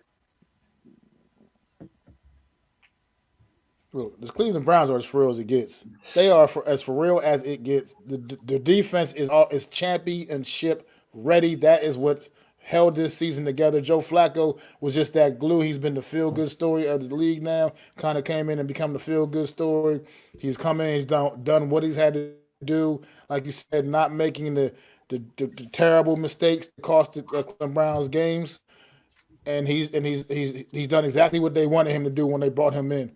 You know, they needed a guy that could weather the storm through all the adversity they had been dealing with this season with Deshaun Watson going down with the injury and everything. And they knew they had a championship level defense. They knew that they had that, and they did not want to waste what they had on that side of the football. So they brought an old vet in, a guy that knows his way around, and just good enough. He's not a superstar by no means. He's not likely to be a Hall of Famer or anything, but he's still a guy that you know, he's got some serious experience. He's got a lot of seasoning on him, you know, and he knows what it takes to get the job done. I mean, he's been there before. He's been in a Super Bowl. He's won a Super Bowl. Let's not forget, Joe Flacco is a Super Bowl champion. So at the end of the day, this guy knows what it takes, and he's got the experience, and he knows what he has on that defensive side of the football. The Cleveland Browns, to me, are my dark horse favorite to come out of the AFC, man, because they are a team that seems to be on a mission right now. So I love everything about the Cleveland Browns right now, and I will be rooting for them hard. And I think this team is absolutely legit as it gets. This guy saying, I'm older. I sound older. Come on, man. Whoa. What's going on? Maybe it's the voice. Storybook ending though. Has there ever been a quarterback in the history of the NFL to win 2 Super Bowls with the same team in the 2 different teams in the same division? Because if you think about it, like everybody, well, at least my mind goes as Baltimore representing. Yeah, my mind goes as Baltimore representing. But if the Cleveland Browns can somehow beat Baltimore in the AFC Championship game, and Joe Flacco beats his old team, and then that'd be crazy, you know, because he not only win on the Baltimore, but he also win on the Browns, and they play in the same division. No Super Bowl, no quarterback has ever done that, right? No, I don't think so. Not to my knowledge. Because most teams wouldn't trade a quarterback in division. Joe Flacco's bum ass happened to be on the couch. And they were just like, well, we need somebody. And by happenstance, because he played so long, here he is with a chance to do that. To be in the trivia history books, as Zion just said. Yeah, that's crazy. Let's get it. Well, all right. One more for the AFC. For real or frauds, whoever wins the lowly AFC South division. I At shouldn't least say they're, low. at They're least better they're than the better than NFC the South, at but it's least still they're not better good. than the NFC. At least they're better than the NFC South. It's better than the NFC South, but Not by much, but at least they're yeah, a little bit tougher in that division. I still think they're fraudulent. I would have said that yeah. the Jaguars were going to be good, but they kind of fell off a cliff at the end of the day. I just don't think they're ready right now. I think they're a year away. I think they made it. I think they have to retool a little bit because there's still some big guns in the AFC. If they wanted to make their mark, this would have been the year to do it. Kansas City is not the team that they were. I think Kansas City will bounce back next year when they get another receiver and a couple more pieces on offense to kind of help out a complementary player too. Because what they're missing on Kansas City is basically a number one receiver. They're a guy that's reliable for. That's not a tight end. Tight ends aren't your number one. Can't have them as number ones. Doesn't work anymore. You actually need bona fide studs. But the Colts, I like the Colts because of Gardner Minshew, and I love what C.J. Stroud's doing there. Gives me motherfucking hope that when we get a quarterback, we'll have like a Texian kind of resurgence. But C.J. Stroud's that guy. I'd love to see him in there, but we'll see, man. I think it really depends on like the Colts are the team that has the most balance. Right, they can kind of pass. They have a decent run game. The Texans have a up and coming quarterback. They play hard on defense. And then the Jaguars are, I think their expectations should be a little bit better than they are. And the fact that they're down in the middle of the pack and trying to win this division, I thought they would have blown the doors off. So I kind of call them fraudulent as well. It's tough. I mean, like I probably agree with most of what Adam said, but it's tough too when you come down to like the Jacksonville is because it's like Evan Ingram. Does the playoff magic happen with Trevor Lawrence, the prince that was promised? Man, I think no. I think it's gonna be one of those. Don't misinterpret me. I'm not comparing him to the guy, but I'm comparing him to what the guy did. Andy Dalton. Oh my kind of God. took the Bengals to the playoffs like over and over and over again, and then just couldn't really accomplish anything in the playoffs. I think that's gonna be Jacksonville for a while. And Adam is kind of right. It's like this was the year to do it. Kansas City ain't as strong, but then you also got Baltimore that's super strong. You know what I'm saying? So it's like it's always gonna be tough for the Jacksonville Jaguars to get over the hump. Maybe they build it absolutely fire next year and come back, but I do believe they make the playoffs. They get eliminated again. And I can see that. I think they're a couple years off from really putting something together. So I wouldn't be surprised if it is one of those Andy Dalton moments where they're always consecutively in the playoffs, but they can't put it over the hump. That's what I see Jags. But I do see Trevor Lawrence eventually somewhere down the line winning the MVP, and I do have faith that he will eventually get one, but it is going to be a while. Well, look, the Colts, Texans, to me, man, look, they're good stories, but let's face it, man, nobody expecting them to be even probably really in this position that they're in right now. Jacksonville clearly far and away has the superior talent within this division, and to me, it shouldn't even really be this close. They should already have this division locked up. They should already have their playoff spots secured. And they're a disappointment to me, and they're definitely a fraudulent football team. I don't really want to necessarily go there with the Colts and Texans. I'm not saying they're for real or anything. I just think they both are two teams that have played far above their expectations this past season, and they both two teams that had really good years considering what people expected from these teams this season. So to me, it really comes down to the Jaguars as just being a really fraudulent football team. They just seem to never be able to get it done when it really matters the most. I mean, this team, it's. I mean, I know they had the big playoff win last season, the big comeback win against the Chargers in the postseason, but this team this season, man, it's been really weird. They've been a weird football team, and I think whoever comes out of this division, they're not Super Bowl bound. I'm sorry, I just can't see it. I think they're absolutely frauds, no matter who it is. I mean, unfortunately, like I said, I don't really like to really consider the Colts Texans frauds because I think they have already played above what the expectations anyway people had of them. But I think I got to go with the frauds here on this one. I just don't see the AFC South winner making too much noise in the postseason. But real quick, Miz, Evan Ingram. Evan Ingram, no, it was something I thought about with Evan Ingram, man. When you said, we quit on him, we didn't use him right. I mean, I don't know about quitting on him so much, but at the same time, Evan Ingram came into this league, 2017, first round draft pick for the New York Giants. 23rd overall. And he did have a he had a pretty strong rookie season, considering Eli Manning still at the helm, the quarterback then. And then in 2018, I'm trying to remember, but then he had some injury issues, I believe, but he was still, looking like a promising prospect, you know what I mean, with Eli Manning at the helm.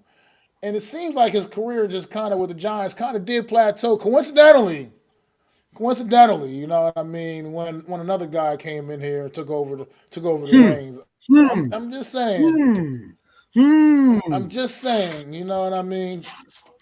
I wonder who you could possibly you know what I'm talking about and where I'm going with where I'm going there. But I'm just saying, Evan Ingram, congratulations, having a great season down in Jacksonville.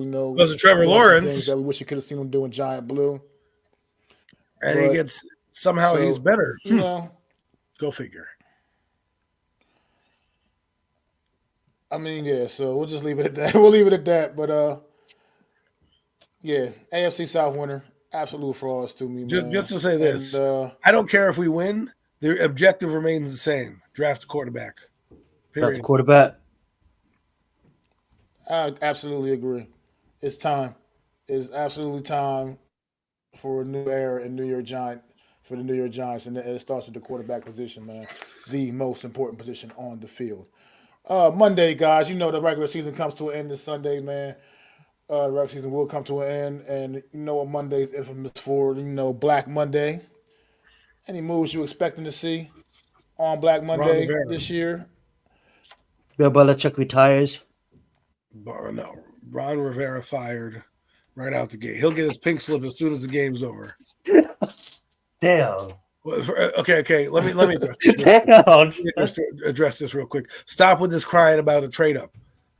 We traded for Eli Manning. How did that work out for us?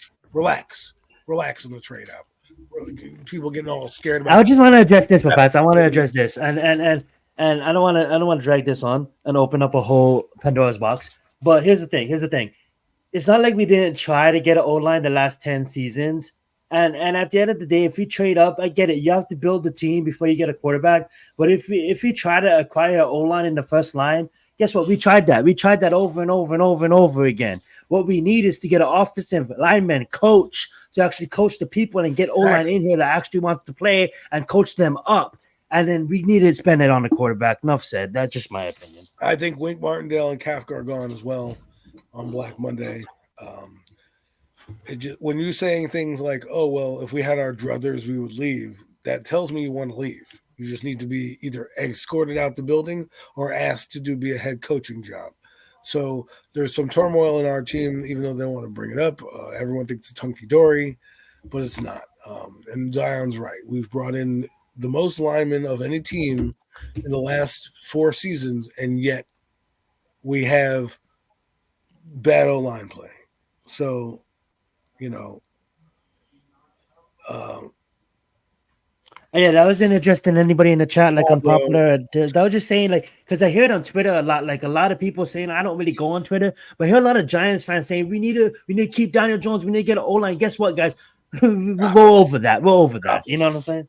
The thing is this, you have to go and get a quarterback, you trade up and get one, all right? If this quarterback brings you Lombardis, are you going to care about the compensation? Do I really care about Sean Merriman right now? Do I really care about Mike Nugent right now? No, I care that Eli Manning brought me 2 fucking Super Bowls in my lifetime. Stop with this dumb nonsense. It costs money to get a good player, so go up and get one. What you're advocating is let's go reach for a quarterback. Let's draft our fucking O-lineman. Let's draft our guy, and then we'll pick some guy in the 3rd round that we develop. That doesn't always work out that way. If you have a chance to get a good player, and there's a lot of them in this draft, and if you're in the top of the draft, you're going to have an opportunity to get one, go fucking get one. I'm tired of this shit. Start the rebuild process and get a guy come in here. Let's do this already. Stop trying to be cute with it. The O-line is not necessarily you saw what Tyrod Taylor did with the same booty ass O-line. He still made plays downfield. Give me a fucking break. We still had a chance to win that game with the booty-ass O-line. Oh, and I'm about to drop a nugget on you right now. Guess what the worst O-line in football was in 2011? 32nd ranked O-line in football. You know who it was? Ding, ding, ding. The New York fucking Giants. You know what they ended up doing that year? Oh, I don't know. Winning a fucking Super Bowl? Come on. You know why they won that Super Bowl? Let me guess. There's a guy, his name starts with E and his last name starts with M. Eli Manning. That's why. He had an MVP type season that year. So quit fucking worrying about this shit. Get the quarterback and go. Fusan on the quarterback. I definitely agree. I definitely agree with with the coaching. You got to coach these guys up at now. You got to get them coached up, man. I mean, there's a disconnect there. You just not gonna. All these guys are not bust. All these guys were not bad draft picks. I mean, you just can't convince me of that. There's got to be something going on with the coaching, man. At some point, you can't just keep investing high ass draft picks in the exact same positional group and thinking you're going to get different results. Here. You got to change up. You got to get a coach in there that can get the most out of these guys and get these guys, guys to have the number one offensive line in football. Just be respectable, be average. You know what I mean? That's all I need. You know what I mean? And get a good quarterback in there that can make some things happen. And go back right now, this team is, and we can't ignore the fact that quarterback is also a problem. We can't keep ignoring the fact that the quarterback is an issue. We keep trying to say the offensive line is horrible, and I do agree with that. The O-line is absolutely ass, and it needs work. And but the quarterback position on this football team is also not right. That's not right. It's not. You can't. It's not right. Of course, these guys are in the NFL. So anybody, if you have a perfect offensive line, of course, these guys are in the NFL for a reason. Any quarterback will look great behind a perfect offensive line. I mean, can look good behind a perfect offensive line. But it's not. That's not the world we live in. You know what I mean? It's not the world we live in. So we got to get a quarterback that's competent and can make things happen. First off, unpopular. I'm about to drop a little nugget on you. But first, let's go back to the offensive line, okay? Guess what Dak Prescott did against the Lions? There was a free blitzer coming in and missed him. You know why? Because Dak Prescott evaded that guy. And what did he do? He rolled out, jumped off his foot, and threw a 92-yard touchdown pass to CeeDee Lamb. Off his foot. Do you think he has the best O-line in football? You know what he did? He avoided the rush. He reset himself, and he threw the ball downfield. What are you saying? What I'm saying is good quarterback play can help out an offensive line, as we've seen already. So stop worrying about the fucking draft like this. I'm going to tell you this right now, okay? 2004. Go back and watch that draft, unpopular opinion, because everybody was doing the same thing you were. Oh, my God, we gave him too much money. And guess what? We got 2 Lombardis out of it. So you're really worried about this? And who said you're mortgaging the future? There is free agency before the draft as well. Just because you go and get picks doesn't mean you're going to always mortgage the future. I'm just done with people thinking that it's so one-sided. Like, this move for the quarterback is about the future. It's not about 2024. It's about 2025 and beyond. It's about trying to build a perennial contender every year and not trying to be happy about mediocre play when my quarterback throws 15 fucking touchdown passes. All right. I look at it like this way too. It's like, this is not that unpopular or anything like that. The only reason why I brought it up is because, like, when you listen to a lot of Giants fans, it's always an excuse at the end of the season on why Daniel Jones didn't perform. At the end of the day, it's really dated and it's really old, okay? When you get picked 6th overall, guess what? There's a lot of quarterbacks that don't even get the opportunities that Daniel Jones got. And I'm not even trying to make this about Daniel Jones. But at the end of the day, it's both faults. It's Daniel Jones' fault and it's the team's fault. But guess what? Daniel Jones still got paid regardless. But it's dated. The conversation is real dated. At the end of the season, again, we hear the same conversations of we need an O-line. And if you get an O-line, then the receivers can get open. Or we need a number 1 receiver. And now we need a tight end. And all this kind of nonsense. At the end of the day, no, what you really need is you really need to just reset. And how to reset is Brian Daboll inherited a quarterback in Buffalo. Brian Daboll also inherited a quarterback in the Giants. And at the end of the day, and the only reason why he inherited that quarterback is because Daniel Jones at the last minute called John, like, I really want to play on this team. So John worked his magic with Joe Shane, and Joe Shane wasn't available to make a full decision. Do we pay him? Do we not pay him? That's why it came down to the wire. They need to reset. They need to get the quarterback. That's what's going to happen. And this year's different.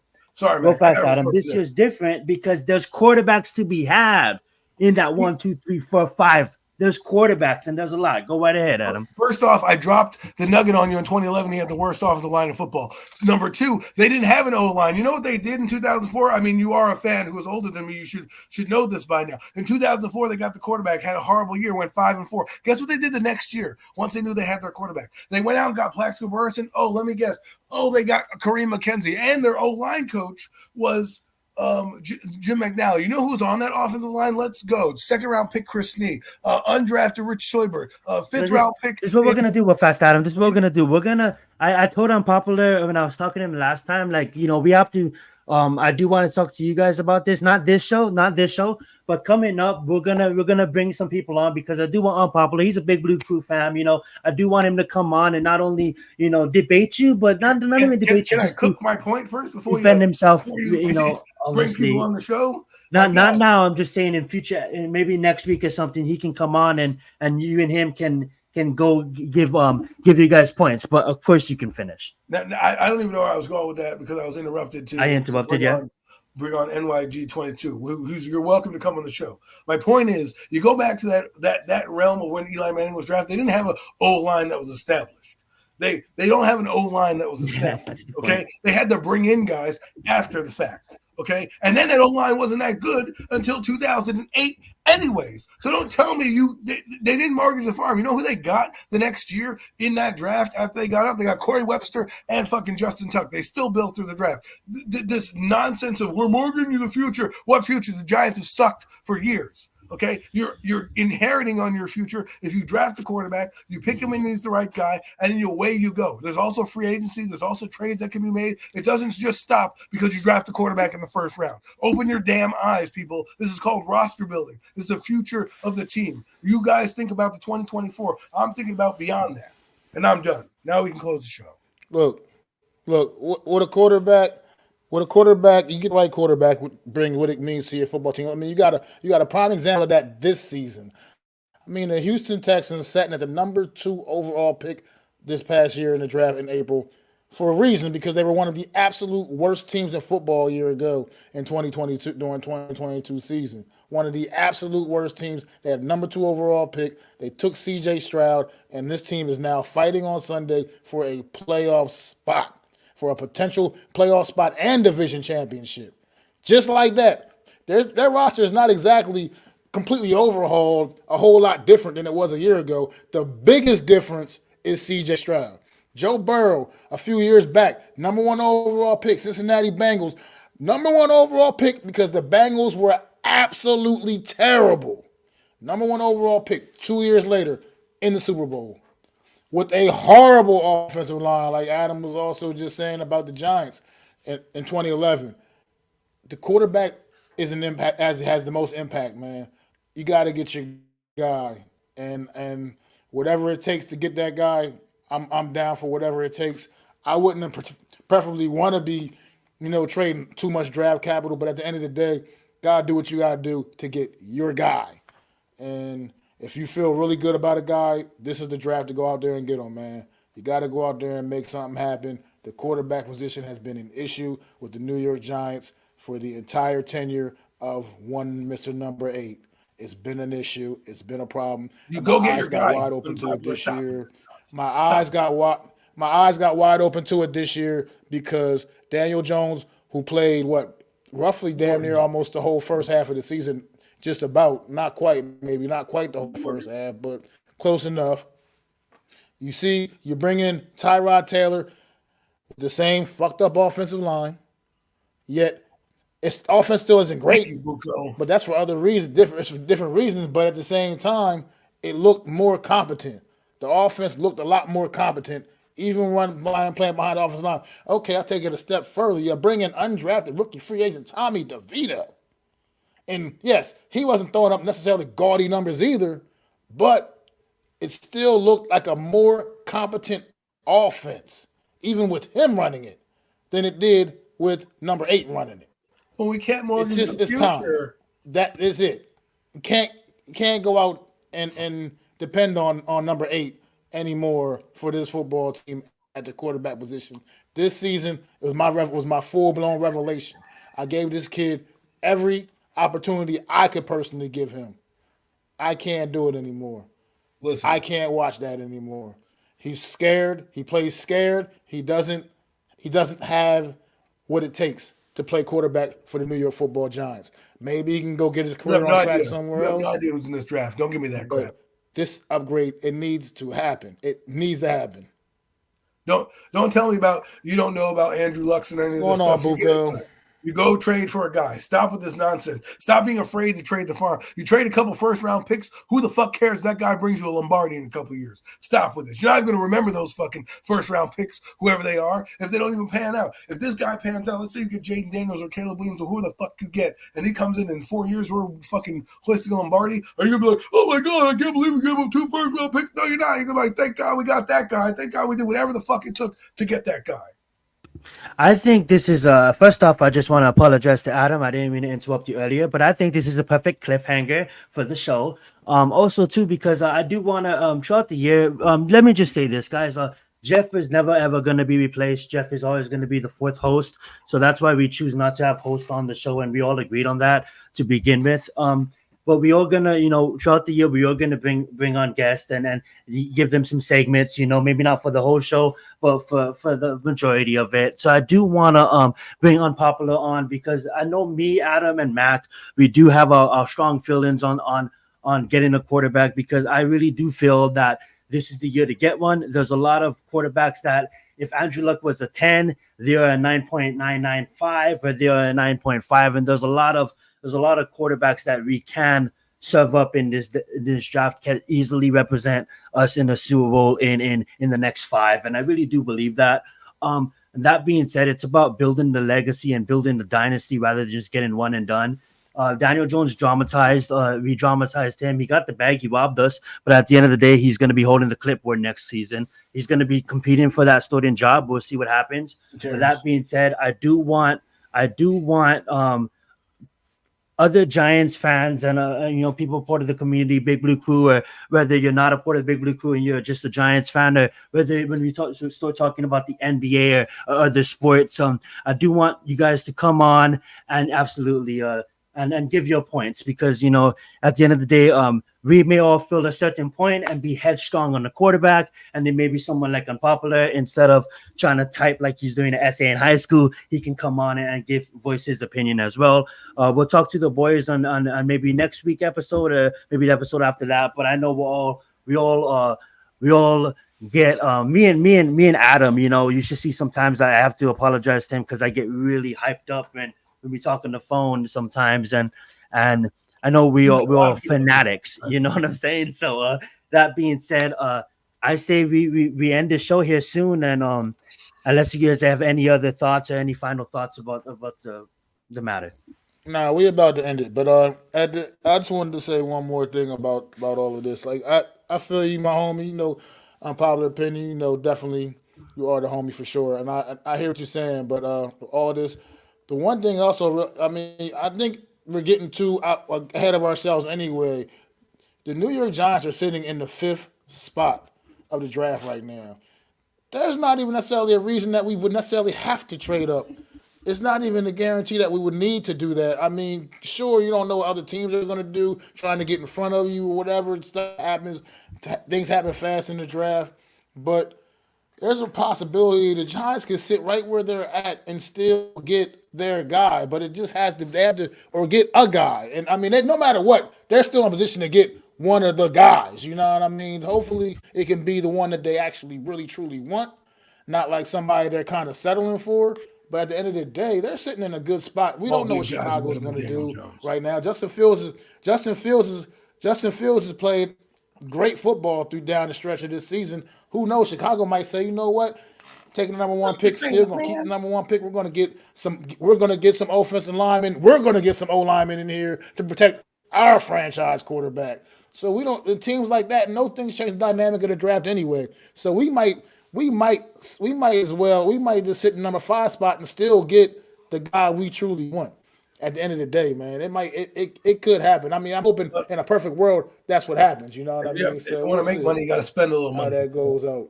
I would say there's a lot of different choices this year that there wasn't in years past. Whether you want this kind of candy or you want that kind of candy, you want that. Listen, There's a lot of different choices. I broke it down like this. Daniel Jones has been like that old car you got in college, okay?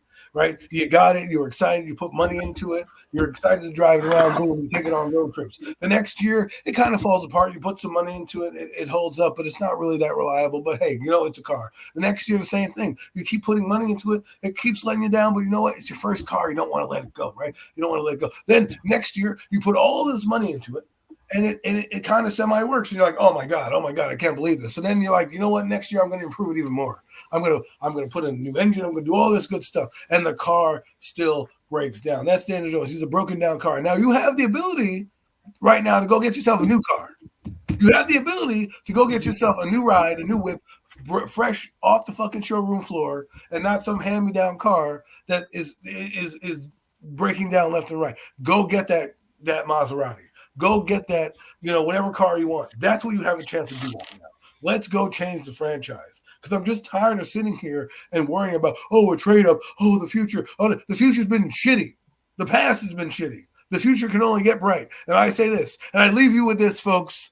10 years ago, on April 21st, 2004, the Giants traded for what we call now the franchise player Eli Manning. They were fourth in the draft. They drafted Phillip Rivers, traded him to San Diego. They gave up first pick in 2005, a third round pick in 2004, and they gave up all these picks. You know what? You know what happened? We won the Super Bowl. We won it twice. Don't let that scare you. It's the anniversary of Eli Manning. See you later. Yeah, and I want to end it with this too. You get a quarterback this year by his third year in. We're gonna have so much money. We're gonna have so much money to spend on the team. It's 5-year contract. It's gonna be good. It's gonna be good. The last half of those contracts when we can actually go spend money. It's gonna be fantastic because we're gonna have a quarterback on a rookie deal. Well, all right, everybody. I want to thank you all for tuning in to the first episode of 2024, the Premium Takes Podcast. And they know they're going to be coming right back at y'all each and every Friday night, 9 p.m. Eastern Standard Time, man. Definitely appreciate y'all for tuning in. It's been a great show.